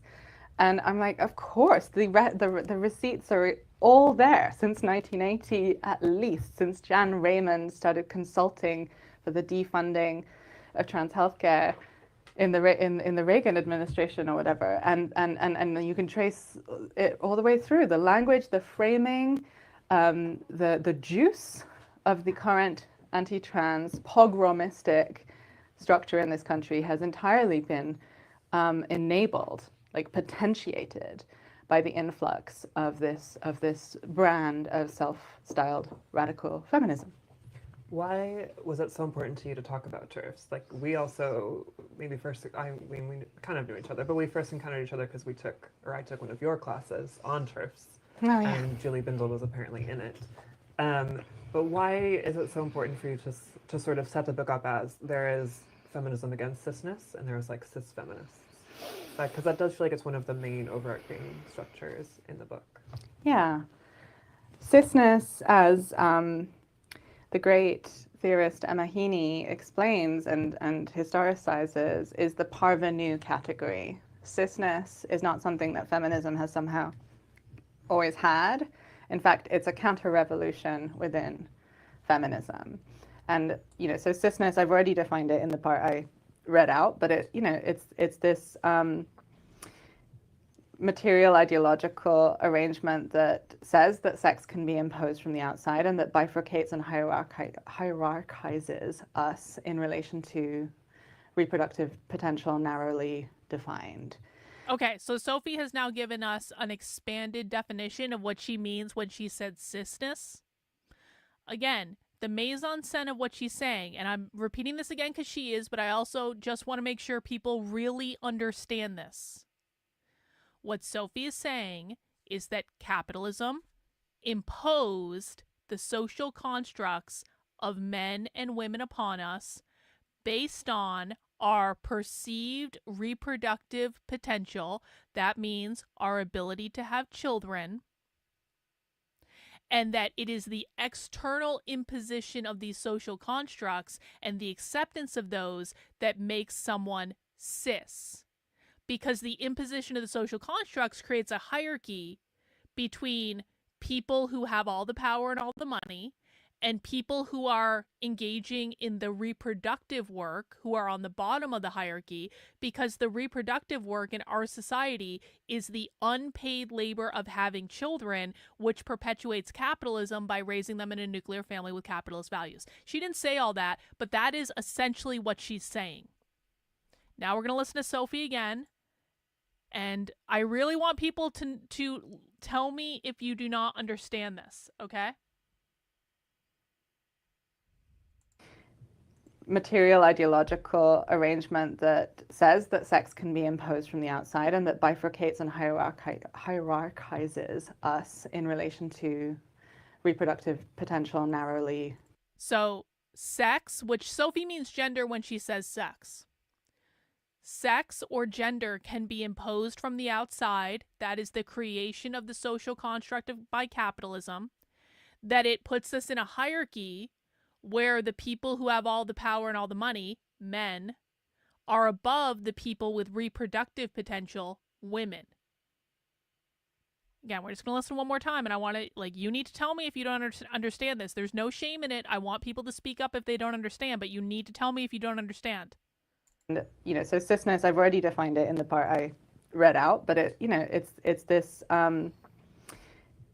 material ideological arrangement that says that sex can be imposed from the outside and that bifurcates and hierarchizes us in relation to reproductive potential narrowly defined. This is the force that counter-revolutionarily captures energies in feminism and turns it into a force for empire, for capital consolidation, and for the regulation of, well, the repressive regulation of queerness. So, you know, Emma's work is fantastic for showing how the trans woman is, and the femme and the Molly is the sort of disavowed remnant of feminist revolutionary achievement in the 20th century, for example. But yeah, I mean, this is why the sort of gotcha that the right loves to try and you know, enact today. You can't even define. Oh, shit. Sophie's about to do the what is a woman thing. Sophie is about to, I have been, how many times have I said this? How many times have I said to conservative, well, if you'll never understand anyone, then there's no reason for you to be here, bro. How many times have I said, every single time conservatives say, they don't even know what a woman is, they miss the point because the left doesn't care what a woman is, because the left wants to completely abolish the category of woman and of men entirely. Sophie is about to literally explain this. Let's just revel in this moment because this is great. I'm going to mark that for a clip later. This is why the sort of gotcha that the right loves to try and, you know, enact today. You can't even define what a woman is. Yeah, no shit. Absolutely. Like, feminism has never needed to. Feminism has always proceeded like that, because feminism rightly defines. That was so perfect. Yes. Oh. This is why we love Sophie. This is why she's like, no shit, Sherlock. We don't fucking care what a woman is. Again, Matt Walsh, for you. Hey, Naruto, did I see the RC? I haven't looked at the RCA stuff yet today, Naruto, but thank you for the super chat. I appreciate it. We'll take a look on that. James will be thrilled. The right loves to try and, you know, enact today. You can't even define what a woman is. Yeah, no shit. Absolutely. Like, feminism has never needed to.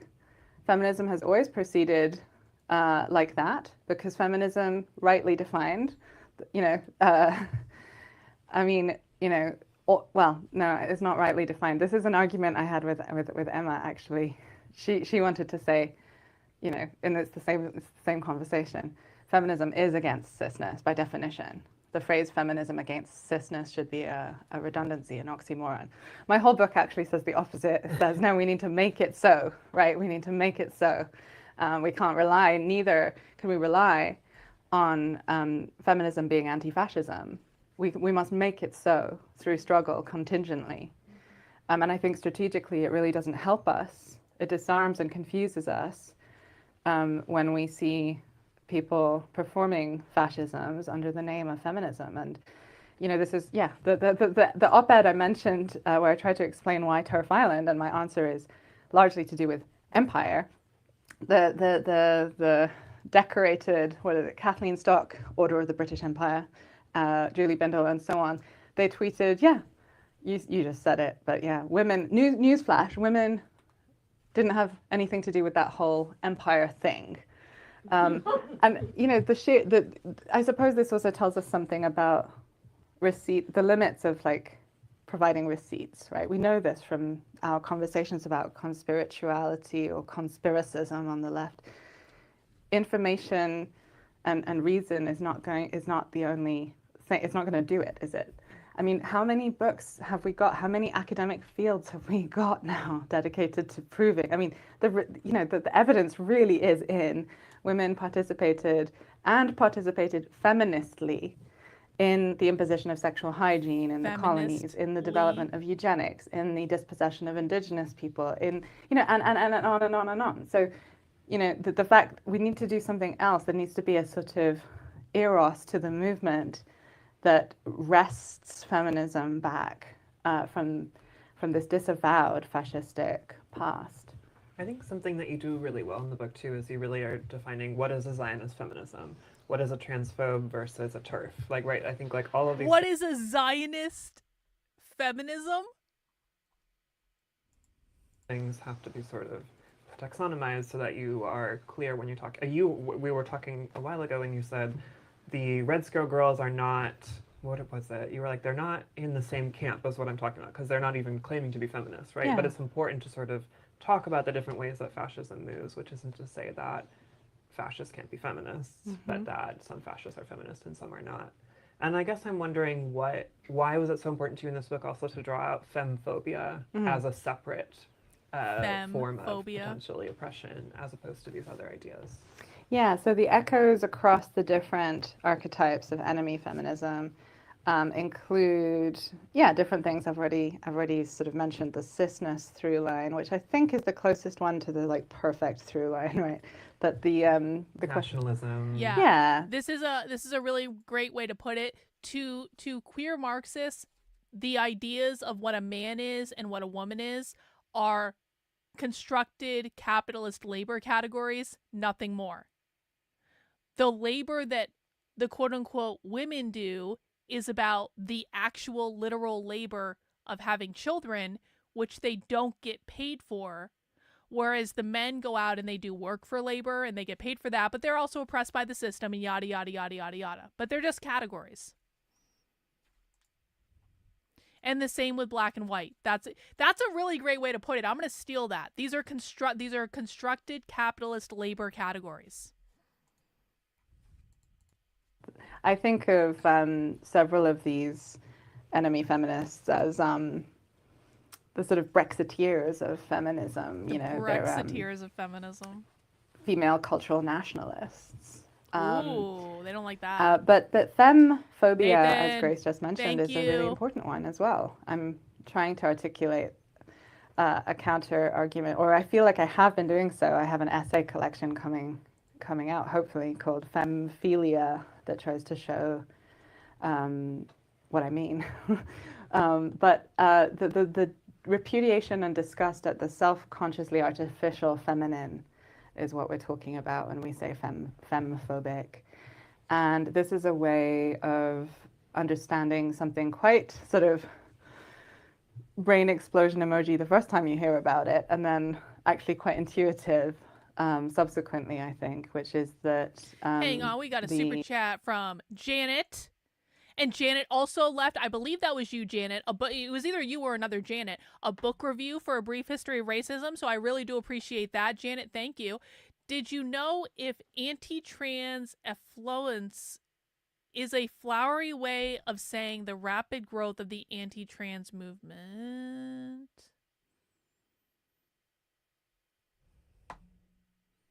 Maybe.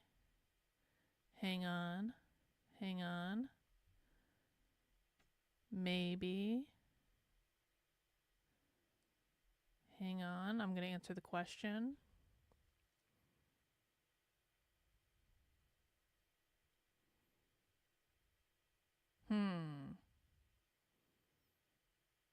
No, I don't know what that means. I really don't know what that means. What does that word mean? I've got it I just looked it up on ChatGPT. I said, what does this mean? Oh, it's a French thing? Hey, what's up? My phone is talking to me. Which roughly means the flowering in French is the migration of a salt. See, that's what I was thinking. That's what the definition of ChatGPT gave me. Okay, so what is this anti-trans affluence thing mean? What does this mean? I don't know. That's a good question, Janet. We'll figure that out. To flower. as into womanhood, apparently. Thanks for the super chat. The originary thoughts and proposals of Western feminism are deeply, like radically misogynist, actually, and femphobic. So if you look at Mary Wollstonecraft's Vindication, just what percentage of it is dedicated to the denigration of women? Right? See, this is why we love and adore Musican. The emergence of the anti-trans movement. Thank you. To grow, to flower, to blossom, as it were. Right. Actually, existing women are just the worst. They read novels. They dress up Women suck. like non-white people. They suck. You know, you can tell, like African people also like ornamentation and frippery. They suck it's embarrassing so bad that women in England are like this. And she's not even talking to women. She's talking to the gentlemen who are supposed to be convinced that by elevating women to a better condition, empire will ultimately be, you know, uplifted and improved. So far from being dangerous to British hegemony globally, you know, feminism is actually going to paradoxically return the Anglo-Saxon race to its primordial kind of destiny in gender equality. And she's saying, gentlemen, you know, like your wives are actually going to be much better if you let them be educated and sort of proprietarily mold the children that are the future of the nation. And it's so interesting to me, by the way, just by the by, that the inventor of the word feminism says the exact opposite about what feminism is, right? But this makes sense, doesn't it? With respect to the conversation, she had been blaming the type of feminists who are in bed with the capitalists for the emergence of anti-trans. That makes sense, doesn't it? If they're anti-capitalist, they must be anti-trans too. Now, again, in Sophie's mind, trans, you also have to code switch in your head. Sophie is a queer Marxist. So when Sophie says anti-trans, she doesn't mean trans as in transition. She means trans as in transform or transcend. So what she's really saying is anti-queer. And you have to keep that in mind, because there is no reality that Sophie exists in which trans is not interchangeable with the term queer, because she is a queer Marxist.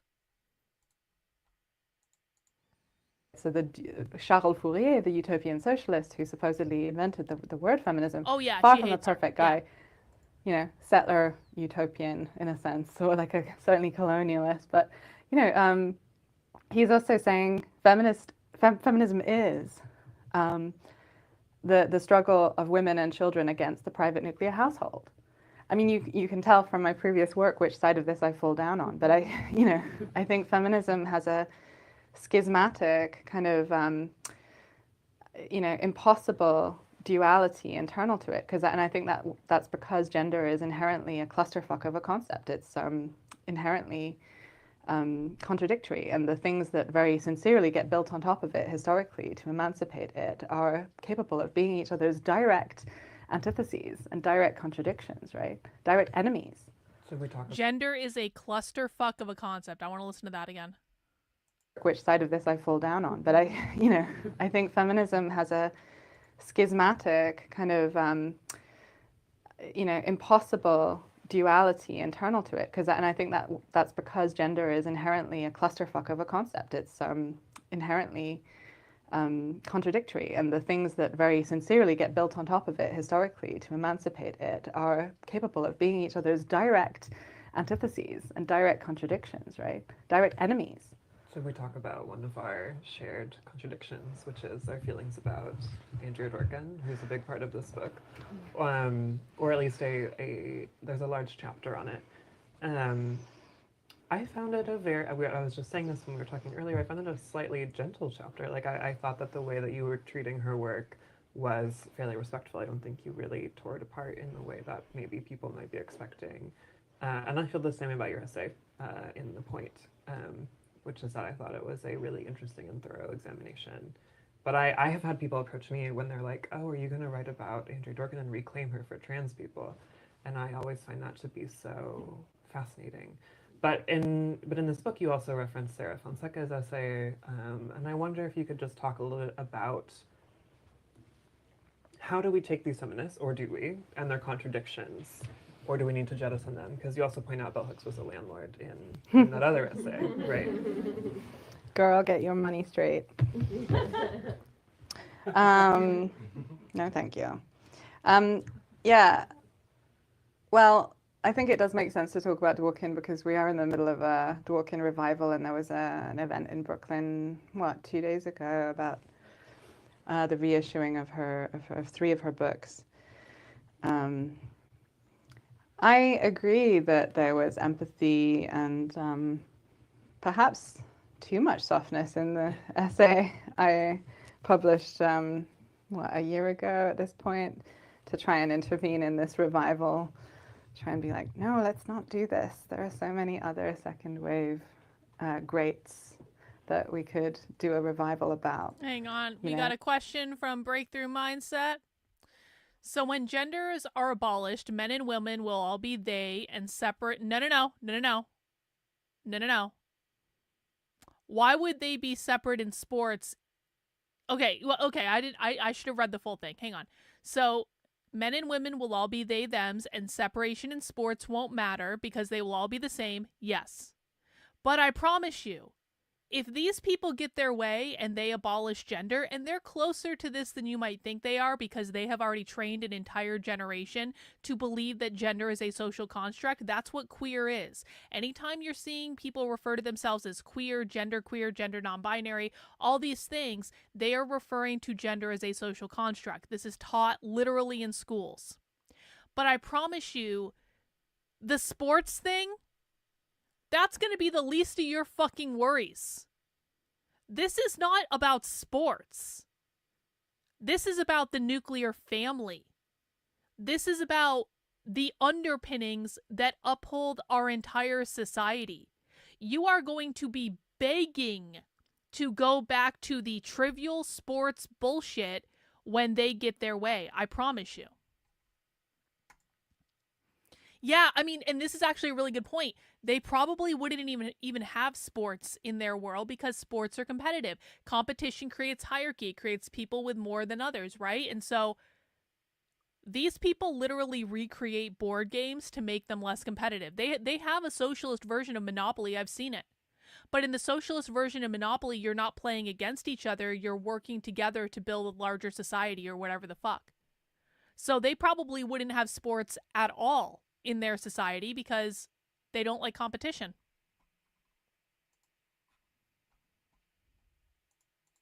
We could do Pat Parker, we could do Amber Hollyboy, we could do Joan Nassau, we could do, I mean, there's just, so many other choices. And I think in this moment of profound sort of pessimism and anti-utopianism and Zionism, and this is the part that I left out of my earlier attempt to say, let's not do this, because it gets memory hold. I suppose I was trying to be super, super polite. Is this the reason they started giving everyone a participation trophy? It wouldn't surprise me if that idea came from the far left to make sports less competitive. And put it on the terms of the conversation as it exists in the culture, as in let's leave out the Zionism. But I'm getting grumpy, Grace, and I just sat down and read the magnum opus that I'd only previously dipped into, and it's called Scapegoat, and it's Dworkin's most scholarly and longest book, and it's where she's finally decided what women should do, after how many books? 10, 11 about pornography and rape, and she's really warmed up. She knows how to do 20 pages on rape at this point. But it's also so much harder to get through. Oh yeah. Oh god. Well, nobody fucking knows about this book because it's not excerpted in any of the anthologies in the revival, and it's literally just forgotten. Why is it forgotten, I wonder? Is it because she's finally, she's showing us that the direction that this argument tends toward is the policy proposal. Women need their own Israel, with land and an army. What? Knowing fully, and she spends a lot of time on this in the book, that Israel is a fundamentally violent project, but it is you know, justified in the way that a woman killing her rapist is justified, is what Dworkin says ultimately. And I think in a context where we have people like how do you pronounce that? Elon Levy, the ambassador, saying that Israel is fighting a rapist regime. Yeah. You know, the reviving of a feminist who essentially says exactly the same thing, and whose only, you know, vision of freedom for women is modeled on the state of Israel. That's something I think we could have a second thought about, because feminism is also, you know, a very profoundly, you know, expansive and pleasure-oriented and courageous anti-fascist lineage, one that I am clearly, you know, committed enough to write this book because I give a shit. You know, I'm claimed by it. Many of my comrades actually don't have that much use for the term. Comrade. I sort of think that's respectable, but I'm sort of in it. You know, I'm doing this partly because, you know, Okay. Yeah. I was really hoping that Sophie was going to say something to the effect of feminism is anti-Zionist or something like that. She didn't quite get there. Maybe she will. I was letting Sophie cook. We're going to go back and listen to that whole thing again because that was crazy. Thank you, Breakthrough Mindset. I do appreciate the super sticker. Guys, please make sure you have mounted the like button for me. Please make sure you are subscribed on whatever platform you're watching on. Special shout out to people watching over on Rumble. Please make sure you're subscribed to the channel over there, guys. If you are not yet, let's go back and listen to Sophie's whole Zionist spiel again, just to make sure we really understand her argument that we have to go back. She definitely said that Israel was like a rapist or something. Harder to get through. Oh, yeah. Oh, God. Well, nobody fucking knows about this book because it's not excerpted in any of the anthologies in the revival, and it's literally just forgotten. Why is it forgotten, I wonder? Is it because she's finally, you know, she's showing us that the direction that this argument tends toward is the policy proposal, women need their own Israel with land and an army, knowing fully, and she spends a lot of time on this in the book, that Israel is a fundamentally violent project, but it is, you know, justified in the way that a woman killing her rapist is justified, is what Dworkin says ultimately. And I think in a context where we have people like how do you pronounce that? Elon Levy, the ambassador. Israel is just and Sophie is repeating someone else's position. So this is we need to make sure we're being very clear about this. Sophie is repeating someone else's words. So I'm not going to ascribe that to Sophie. I just think the idea that Israel is needed because it's like a woman killing her rapist is an interesting analogy. And obviously I disavow it. I do not agree with it at all.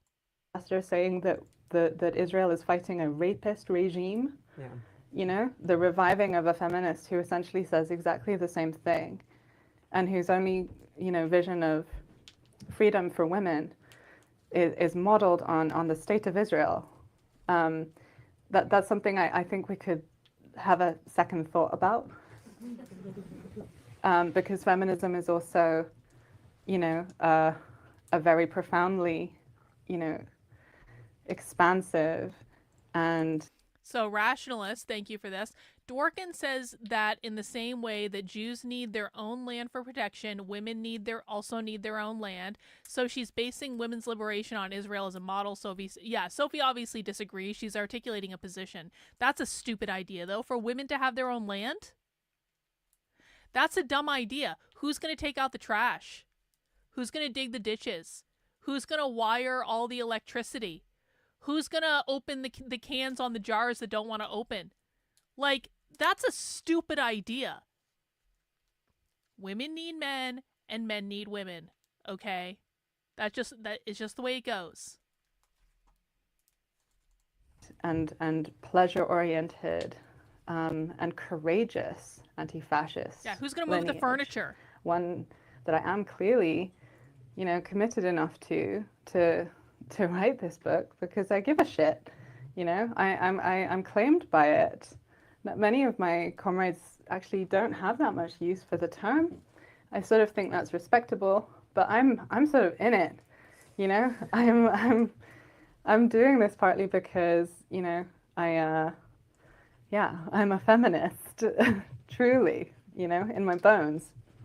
Yeah, I think your book really brings us back to what feminism means in a sort of both sidesism culture. I think that we're going to move to signing. Yes, okay. What? No. What? Q&A. Q&A, okay. Q&A. That went fast. Obviously. Well, I wasn't sure which sign was which. Great, so we're doing Q&A. If anybody has a question. Am I picking? I think you should pick, yeah. Oh, okay. Well, the first two I saw were that gentleman and the person behind him. Yeah. So.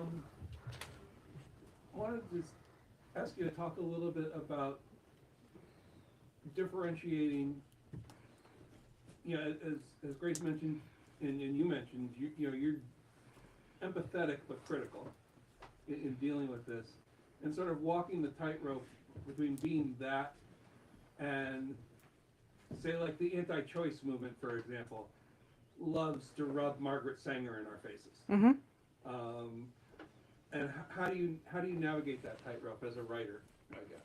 Oh, that's a good one. Mm-hmm. Yeah, I think this is the question. I think the difficult core of this book is trying to identify, or at least state as acutely as possible, the problem that we must hold on to each other and make each other not disposable, and learn how to draw lines collectively and hold them, regardless of who is on the other side of them, you know? And it's both. It's the one, they go together. You know, we talked about the taxonomizing and the sort of, clearly that's a huge, you know, I clearly am trying to convince you on some level that these figures that I'm looking at, even including the KKK feminists and the black shirt, and yes, the pro-life feminists of today, some of whom have that sort of welfarist, sort of social democratic light flavor on the Ezra Klein show, being mollycoddled Erika Bachiochi? I think Bachiochi. She's a fundamentalist Wollstonecraftian in her own estimation, and she helped put the final nail in the coffin of Roe versus Wade, you know? Because if women were respected, abortions would never happen. And I don't really care in the end if you think that's real feminism. I mean, I don't really care if you think J.K. Rowling is a real feminist on some level. I mean, I clearly care enough to have read a lot of books and decided. But what I ultimately care about is whether you thinking that they are sort of stays your hand and confuses and disorganizes your anti-fascism. Because, you know, you could call this a question of claiming bad kin. I talk about that in the Andrea Dworkin essay, you know. Claiming bad kin might mean, you know, being willing to punch kin in the face.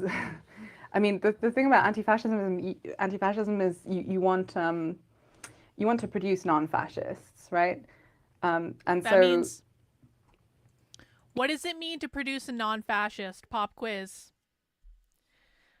When Sophie says the point of anti-fascism is to produce non-fascists, what does she mean? Do you think?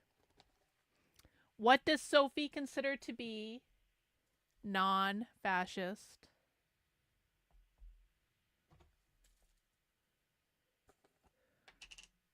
What is the only way to produce a non-fascist?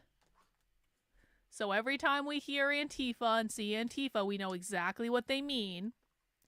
Producing a non-fascist means producing a non-capitalist. They believe that capitalism is fascism. Private property ownership is fascism.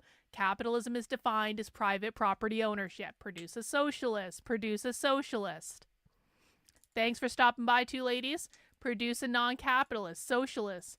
It means to produce people that will not subscribe to the capitalist structures, people that are anti-capitalist.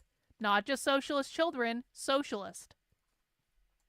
Someone who is against capitalism, converting someone to being a socialist or a communist, to produce a socialist. Not just kids, but everyone. Yeah, to defeat capitalism, because capitalism is literally fascist. We don't debunk. We're not debunking.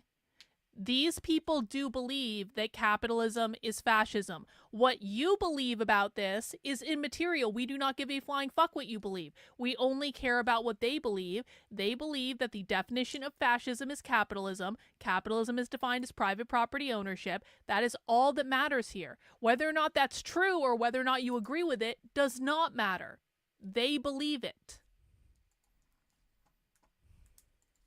Yeah, we do the things that are not violent until it becomes necessary to do the things that are violent, in the hopes that it becomes economically and socially and affectively not viable, not worth it anymore, uneconomic to continue to be a fascist. And then, and so I don't really care if you understand and empathize with the pro-life feminist, the maybe your friend who's been in your movement side by side with you on the streets for abortion rights, has developed some really weird conspiratorial ideas lately about, she's going a bit Islamophobic or something. I'm not saying, right, that's it, slit her throat anti-fascistly. You Wait, no, what? you hold on to each other. There's a lot. What? What did Sophie just say about throat slitting? What? Economic to continue to be a fascist. And then, and so I don't really care if you understand and empathize with the pro-life feminist, maybe your friend who's been in your movement side by side with you on the streets for abortion rights, has developed some really weird conspiratorial ideas lately about, she's going a bit Islamophobic or something. I'm not saying, right, that's it, slit her throat anti-fascistly. You hold on to each other. There's a lot in this book about holding on to each other, about the conversations that need to happen in movements that express hurt and repair that hurt. Restorative justice. It's actually precisely because I don't want that kind of move to occur, that I think we need to collectively be very clear on where our lines are. The collective drawing of lines and the collective holding of that line is where I sort of end up. Because in the end, anti-fascism has often involved a sort of journalistic enterprise of going undercover in fascist movements and reporting back sort of psychological insights. I read those profiles and there's an ongoing. Sophie, I think you should come undercover in my fascist movement. In fact, you don't even need to come undercover, Sophie. We'll invite you in. Sophie, if you want to learn about fascists, I'll teach you. I will. Come on my channel. Sophie, we can talk about Nick Fuentes and the Groypers. Actual fascism? Kind of. So they don't just toss the feminist who is straying away from socialism so they can bring her back. Indeed. No, because most of them were not funded via USAID. It's not that there wasn't funding from USAID. There was funding from USAID. But as I have repeatedly and exhaustively said for the last 3 fucking years, the far left is mostly self-funded. They are funded from dues. They are funded from donations. They are funded from event ticket sales. They are funded from publishing. They are funded from books and merchandise and things that they do like this. USAID was never going to be the biggest hit. It was never going to be because it's not how they are funded. They never were. This is conservative bullshit talking points. That's not to say there wasn't any, because there was. There absolutely was. We looked at the People's Forum in New York City. They were getting funding from them. That probably went into the Party of Socialism and Liberation. There was some of it going on, but not as much as people think. This is not Soros. It's not Soros. Nope. Anyway, I want to hear about Sophie being in undercover fascist places. Yeah, because in the end, anti-fascism has often involved a sort of journalistic enterprise of going undercover in fascist movements and reporting back sort of psychological insights. I read those profiles and there's an ongoing conversation about what the point of those are and so on. I mean, I think to understand is to forgive all, unfortunately, because, you know, it doesn't matter if you understand and forgive, you still got to punch the fascists, right? And so that's also part of it, right? I don't, you know, you can understand your pro-life aunt Sophie wants to punch dismantle me. the forced birth judiciary, you know, without hesitation. What does Sophie Thanks. What does Sophie mean when she says that? You can understand your fascist aunt, but you can also, hang on, let's get the whole thing on the screen. And your pro-life aunt and dismantle the forced birth judiciary. Dismantle the forced birth judiciary. What does Sophie mean when she says that? Pop quiz. What does Sophie mean when she says you can be friendly with your pro-life aunt, but then you can also dismantle the forced birth judiciary? No, she doesn't mean no kids. Nope. What does she mean by that?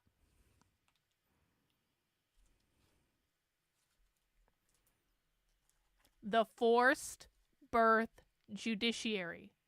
What does that mean?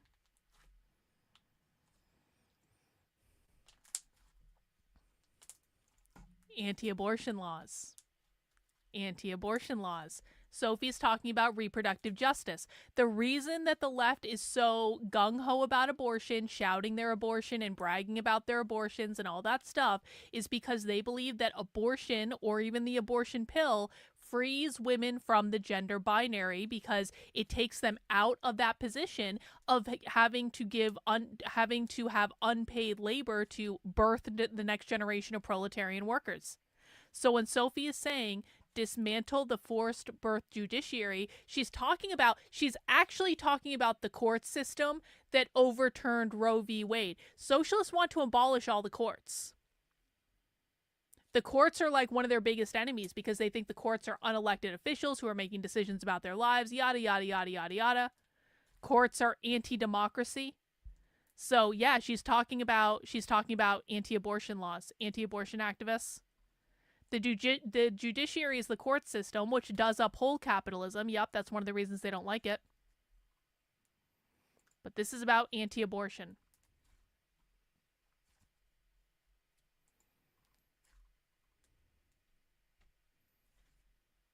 Yeah, they're actually trying to do this. They're hang on, I'll show you. They're literally fucking trying to do this. Hang on. Hang on, I will show you that they are literally trying to do this.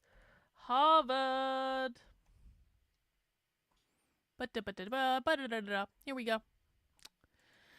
This I covered on the Substack back in September. Harvard paper suggests all children born via artificial wombs. And this is literally on Harvard's website to this day, I believe. Hang on, we can even just look at it on Harvard's website. Yep.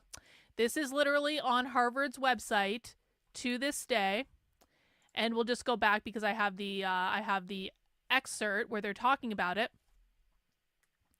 Transhumanism, the idea of overcoming biological limitations with sophisticated technology, envisions a world where medical technology advances to achieve universal fertilization and for fetuses to develop outside of wombs, completely decoupling gender from reproductive labor.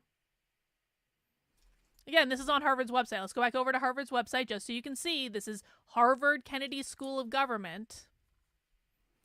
Let's see. Reproductive.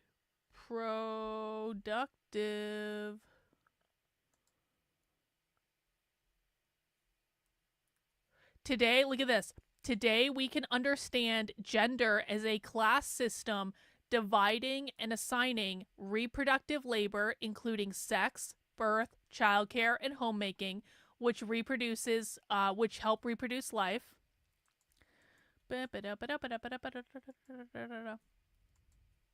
This is all about it. Here it is right here. Completely decoupling gender and reproductive labor. Just in case people doubted me that this is on Harvard's website literally right now. So, yep, that's exactly what they mean when they say that.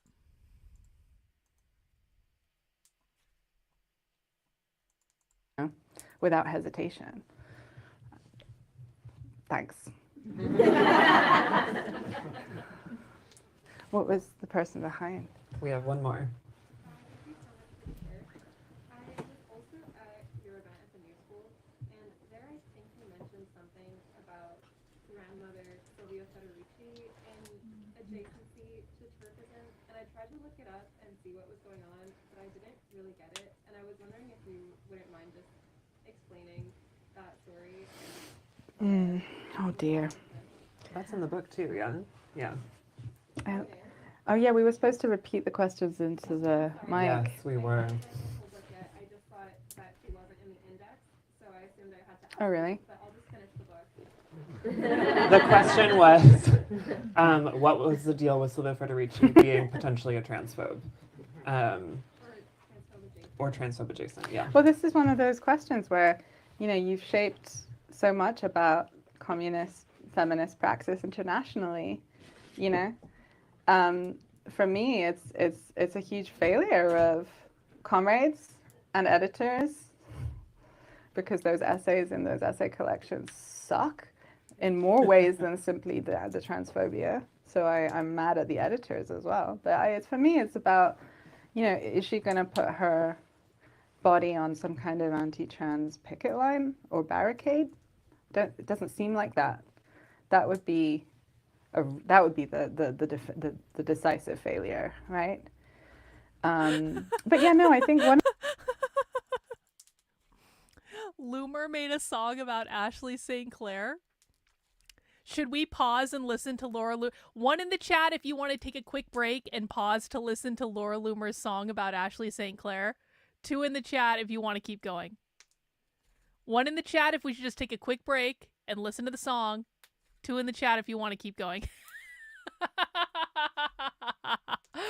Loomer, you listen, man. I think I'm falling in love with Laura Loomer. It wasn't, or I didn't originally love her. I was kind of like, you know, I didn't dislike Laura Loomer originally. I was just kind of like, I just didn't really get her, if I was honest about it. And I thought she was maybe a little too aggressive at times. And you know what? That's really saying something. If I'm saying Laura Loomer is too aggressive, like Laura Loomer might be too aggressive. But lately I have really appreciated Laura Loomer's aggression, and I think it's funny. And so let me just find Laura Loomer's Twitter account. Here she is. Hello, Loomer. Oh, it took away the sound. This is on an alt account that I have, so that's why. I do follow her on my main account. I just don't really follow many people on this account. Let's see. Where is Laura? Brush out of the studio. Yo, yo, yo, check out my debut single I just wrote and produced. Laura Loomer wrote a diss track.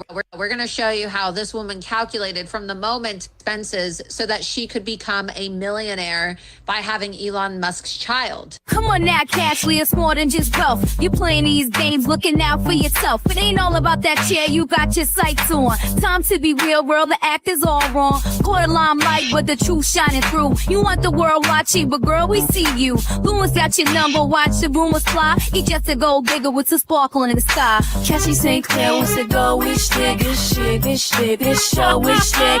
Cashy St. Clair wants to go with shit, show with shit. Cashy St. Clair wants the golden chair, plotting her moves, yeah, she's got that flair. Had a kid with Elon, drama's in the air. Now she wants her share, it ain't really fair. Started mad drama with Elon Musk, took his elephant tusk, oh what a fuss. She had that baby for popularity, now she's acting like it's a charity. Come on now, Cashley, it ain't all about that dough. You're faking the funk, everybody knows. Oh yeah. Come on now, Cashley, it ain't all about that dough.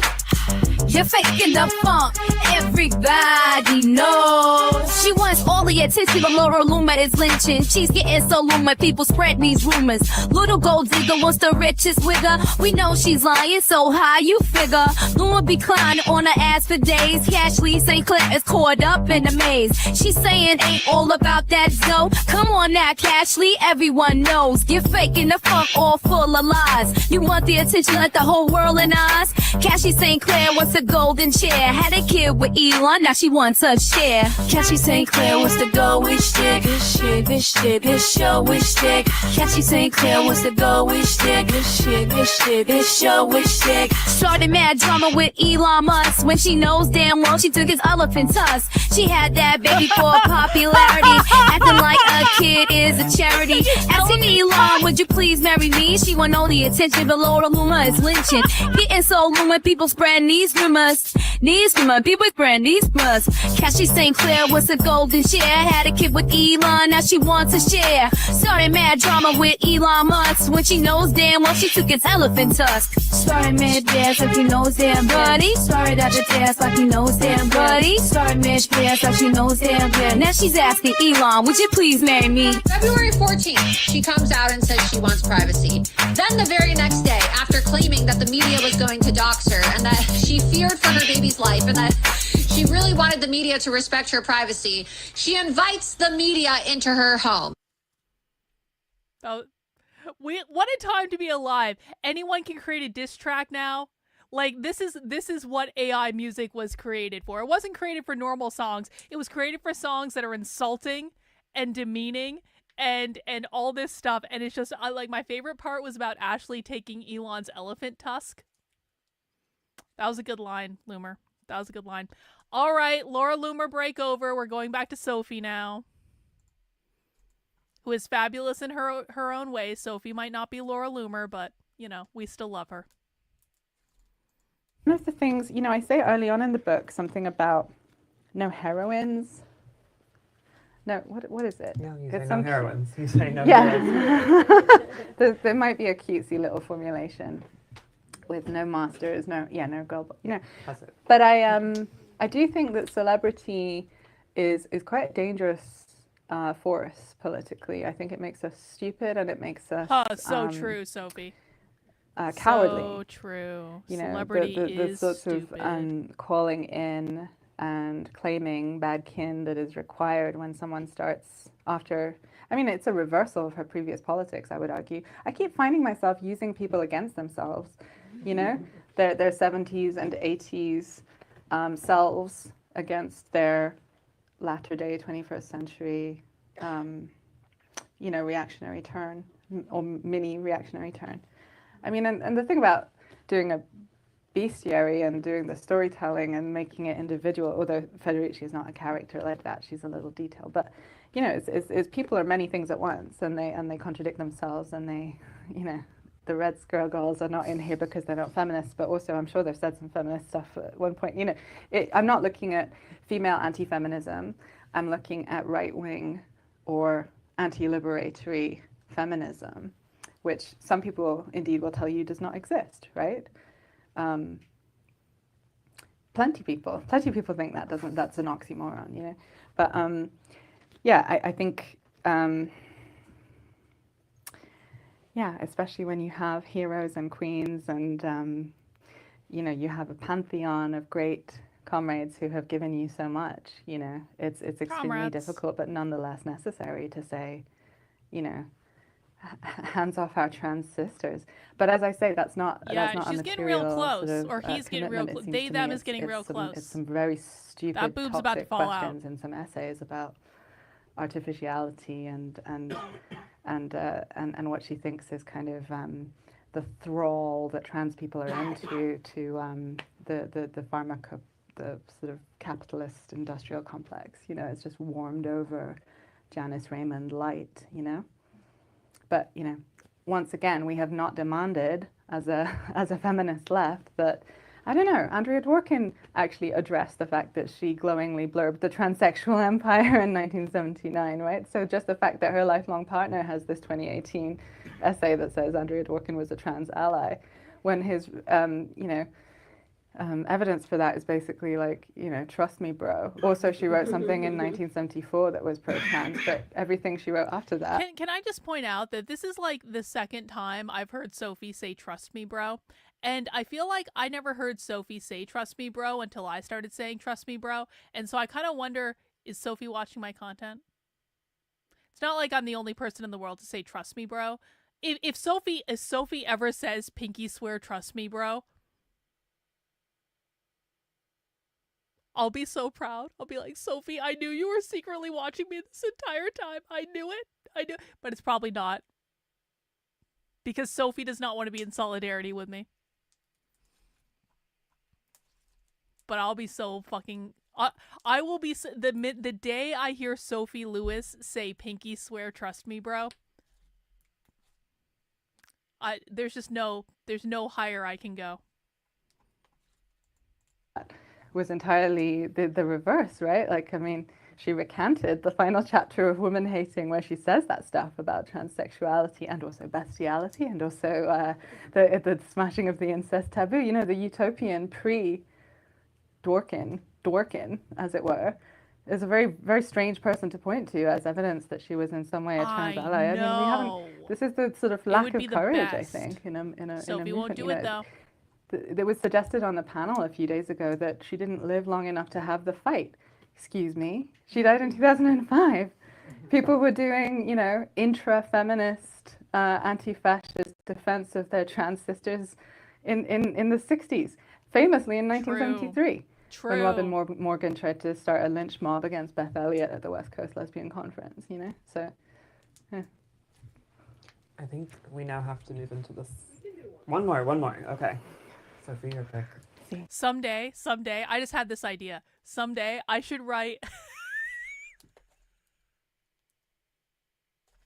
I should write, like, an unauthorized biography of Sophie. Like, a completely fucking unauthorized biography of... That would be funny as hell. The patron saint of abolish the family. I need to come up with a good title for it, though. What's a good title for The Ginger Dragon, the unofficial story of Sophie Lewis? It'll be like those Lifetime movies when like they're doing like the unofficial 90210 or the unofficial Melrose Place or something like that. I'm gonna do The Ginger Dragon, the unofficial biography of Sophie Lewis. I am curious to hear you comment on something that I've noticed happening where there's been this move as kind of the opposite of what it sounds like you're doing, where people are saying they're reclaiming second wave feminism and they're saying no, it's gotten a real bad rap and it's actually quite good. And let me point to all of these different places. I think Andrea Dworkin is actually, defending trans people is one of the things that gets marshaled. And so I'm wondering if you could just comment on why now and what work that's doing in your view. The question is about the politics of returning to the second wave. Sorry, it was a well-phrased question. I'm trying to recuperate the second wave. So maybe this will surprise you, Zane, but I kind of go around with this sign that I tap when people say, not present company excluded, maybe in classrooms in particular, when people say second wave to mean ontologically oriented, racist, transphobic, cis-sexist, where I'm like, all the bad things. You don't mean that. You are stripping yourself of ancestors. You mean cultural feminist as defined by Alice Eccles in her landmark, Daring to be Bad. The counter sort of feminist, intra-feminist, counterinsurgency that prevailed circa 73, that sort of was left standing and then told the world that it was the only thing that had ever existed. Whereas if it's so heartening to read the actual 1973 Lesbian Tide, like actually read it from cover to cover, because when you've been told that this horrible, shameful, pogromistic thing happened that around a trans You're woman, right. At the You're right. I'm not gonna write a book that's the unofficial biography of Sophie Lewis. I'm gonna write a zine that is the unofficial, unapproved by the life of Sophie. That's a good idea, actually. Conference, you think, my God, like actually. Second wave is an awful legacy. And then you read it and you're like, my God, that everyone is calling Robin Morgan a fascist. Like it was not like that. These people were a disliked minority. That's the good news, right? You know what I was thinking about? And this is kind of like a little side note. I was thinking, you know, it's actually so much easier to be creative in the so-called like anti-communist space, just because most of like the anti-communist stuff that's been created over the last several decades, it's all shit. Like no offense, conservatives are not creative. Conservatives suck at creativity. And so like all the quote unquote like anti-communist stuff, it all sucks. It's all boring. It's not insightful. It's not original. It's just conservative talking points that aren't even like in reality. So there's actually a lot of space to be creative as like, you know, an anti-communist or whatever, but to create something like really cool that hasn't been done before. On the left is so creative. The left has all these books and zines and all these things, and people have been creating this shit for decades and decades and decades. They have classes about creating this shit. They have conferences about creating this shit. The right doesn't do this at all. So in some respects, that kind of sucks because you want to have a more creative community because creativity is how you build culture. But on the other side of it, it's like, there is a whole world of opportunity right in front of us to just create cool shit. This is why I'm leaning into writing books, honestly, because like I was thinking about this, I'm like, there's so many fucking books that need to be written. Like all the shit that we've seen over the last several years, there's so many books that just need to be written that there's not coverage of at all. Like we talked about this earlier. I registered queermarxism.com earlier. Like why wasn't that taken? I now have the Queer Marxism Twitter handle. Why wasn't that taken? And it's just like, the reason it's not taken is because there's no creativity going on this side. There's nothing. So it gives us a really good opportunity to create these things and to do it in our way.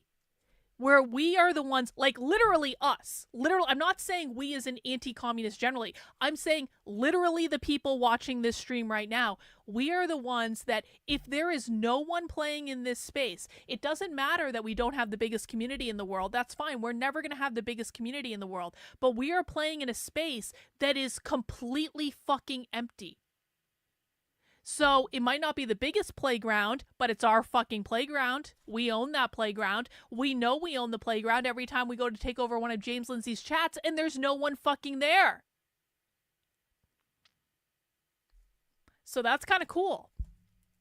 And if we can just I mean, that's really got to be the focus of this year. Let's create cool shit that is decidedly and defiantly anti-communist, that takes a different angle on it, because we all know more about this shit than most other people do, including the so-called pundits and experts. So let's just create, there's like literally no one on our fucking playground. We own the playground. And by the way, we can do whatever the fuck we want. This is another good thing about self-publishing, right? We don't have to follow anyone's rules for what is allowed and what is not allowed and what you can do and what you can't do. We're building everything ourselves. We're doing everything ourselves. If we want to create a little fucking mini zine, we can do that. If we want to create a big fuck off zine, an anthology, we can do that. If we want to create a little tiny baby book describing a concept, we can do that. If we want to take this book and extrapolate it out to create a bigger thing that is going to be targeted at a different audience, we can fucking do that. We can do whatever the fuck we want. We don't have to follow anyone's editorial guidelines. We don't have to follow anyone's style guides. We don't have to follow the talking points that anyone wants us to say. We can do whatever the fuck we want. And no one can say fuck off about it because they aren't creating anything. I was thinking about this with, and I'm sorry to go on this little tangent, but like I was thinking about this as all these losers on Twitter were attacking me the other day, like they were shit talking me again. And I'm like, I'm looking at all these losers on Twitter. You've got Carrie Smith, who's never done anything, never created anything. Mike Harlow, who's never done anything, never created anything. You even got like people like fucking Brandon Strauch wasn't attacking me, but Brandon Strauch was supposed to write a book. Where did that book ever go? What happened to his fucking book? It was supposed to come out 3 years ago. Never materialized into nothing. You've got literally everyone who gives me shit all the time. They don't create anything. All they create is noise on Twitter and stupid contrived videos for clout. That's it. I mean, maybe it gets more Twitter views, fine, but that doesn't mean it's long lasting. That doesn't mean it's impactful. I don't know. Anyway, let's keep going. We're almost done this video. Being that you can't disqualify them taxonomically from feminism. They come from a lineage of women's liberationism. But the good news is, and I don't want to over-egg this, but I think there was, you know, extraordinary stuff happening in the late 60s and early 70s. I'm not really into waves, but I think the way that, you know, that era gets written off is a very peculiar psychological determination we all have. Or I mean, we meaning those of us who want to inherit, who want to have ancestors, who want, you know, you know, a bunch of erotically ambitious, utopian, queer, children's liberationist sorts of activities. Oh, children's liberation. No, you don't say. Of course, it's complex because maybe some of my chosen, you know, the people I would love to celebrate and inherit from qua feminist would have been annoyed if you called them, you know, feminists. Like Emma Goldman would be annoyed if you called her a feminist. But that sort of epistemic imposition is one that I and many others do, because you read what she wrote and you're like, that's feminism, right? We don't kind of hold back from imposing that kind of label.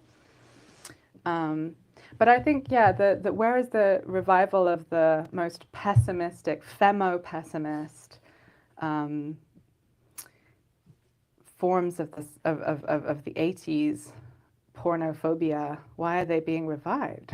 I mean, I would say that regardless of the participation of some trans feminists in that revival, and regardless of the, you know, very insipid brandishing of this Andrea Dworkin was a trans ally blog post by her partner, I think it comes from the destabilizing, complementary of the certainties of heterosexual political economy that have you know, the groundswell, the shaking that has occurred from progress and breakthroughs in trans and queer you know, struggles of late, and there is a desire to return to the nationalist certainties, the strong borders of a category of womanhood defined by its wounded attachment to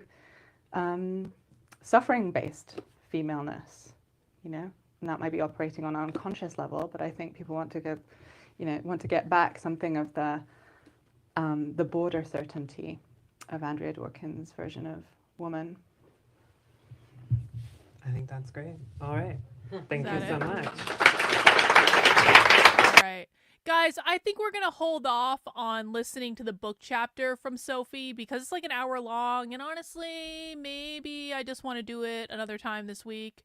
Maybe I just want to listen to some more Sophie another time this week, and I kind of want to go and finish my book too, because I'm like at that stage with my book where it's so fucking close to being done and I can taste it, and I want to finish it so bad because I want to start on this Mary Nardini gang thing, and I can't start on the Mary Nardini gang thing until I finish my fucking debunking the Communist Manifesto, okay? And so we're going to do a little bit of an abbreviated Socialism Saturday for today, but we got some Sophie in. And so it was a good Socialism Saturday because we got some Sophie in, and we'll do some more Sophie this week, and it'll be great. But in the meantime, guys, if you want to see what I'm working on, head over to the Red Menace Collective. That is redmenacecollective.substack.com, where you can find draft chapters of the Debunking the Communist Manifesto, which is the thing that I'm working on right now. I'm just finishing this up. I am so fucking close. I am this close to being done with this. And you can currently pre-order this book in Kindle on Amazon. You will be able to pre-order the paperback this week. Debunking the Communist Manifesto is coming out on the anniversary of Karl Marx's death, March 14th. So 2 weeks from today, we will have ourselves, or 2 weeks from yesterday, maybe, I don't know. In a couple weeks, we are going to have ourselves a new book, and it is going to be glorious. It's going to be the longest book I've ever written because the Communist Manifesto, as it turns out, is really effing long. So that's what I'm going to go work on. As a reminder, you can also currently get A Brief History of Racism. That is this little mini baby book that I wrote about about the evolution of the term racism. That is also available on Amazon. And members of the Red Menace Collective can actually download the PDF over on the redmenacecollective.substack.com. So you can go in here, and for members of the Red Menace Collective, underneath this red box, you will actually find a PDF copy of that book, because you guys get free access to the books because you're funding the work I'm doing, and I really appreciate it. As a reminder, tomorrow is Sunday, and that means we're having movie night in the supporter Discord. We do movie nights in the supporter Discord on Sundays at 8 p.m. and on Mondays at 9 p.m. How you're going to be able to get access to the supporter Discord is to head over to my main Substack. That is Carlyn, KARLYN.substack.com. And tomorrow, you can actually currently find it in the digest email that's on the page. Tomorrow, I will be sending out a new digest email. Now, I know there hasn't been a lot of content or any content on the main Substack this week because I've been working very hard on getting the book wrapped up. So I have a lot of shit to post on the Substack, though, per usual.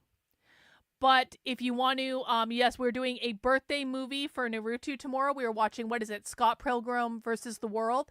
So that's going to be Sunday at 8 p.m. I forget what MacB is watching on Monday at 9 p.m., but I will put it in the newsletter tomorrow. Movie nights are always a great time. If you've never been to a movie night in the supporter Discord, I highly recommend you come and join us. We do trivia. We do movie music related to the movies. It's just like a nice little break. We're always watching something fun.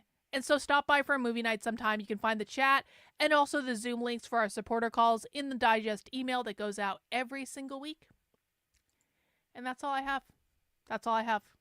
I'm going to go finish my book and get it done so I can write the next book and the next book after that. Because I'm writing all the books.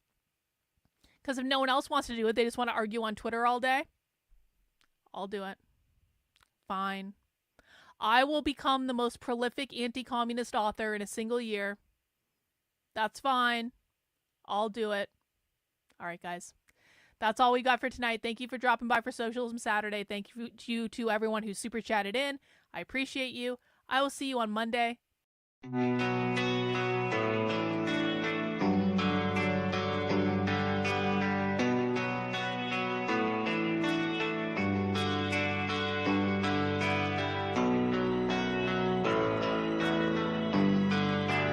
How are you feeling? How long have you been here? 3 months, May 17th. And what brought you here? That's difficult to answer.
I'm not clear.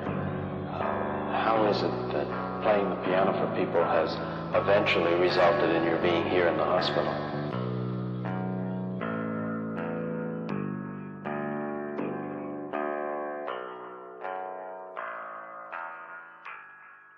That's difficult to answer.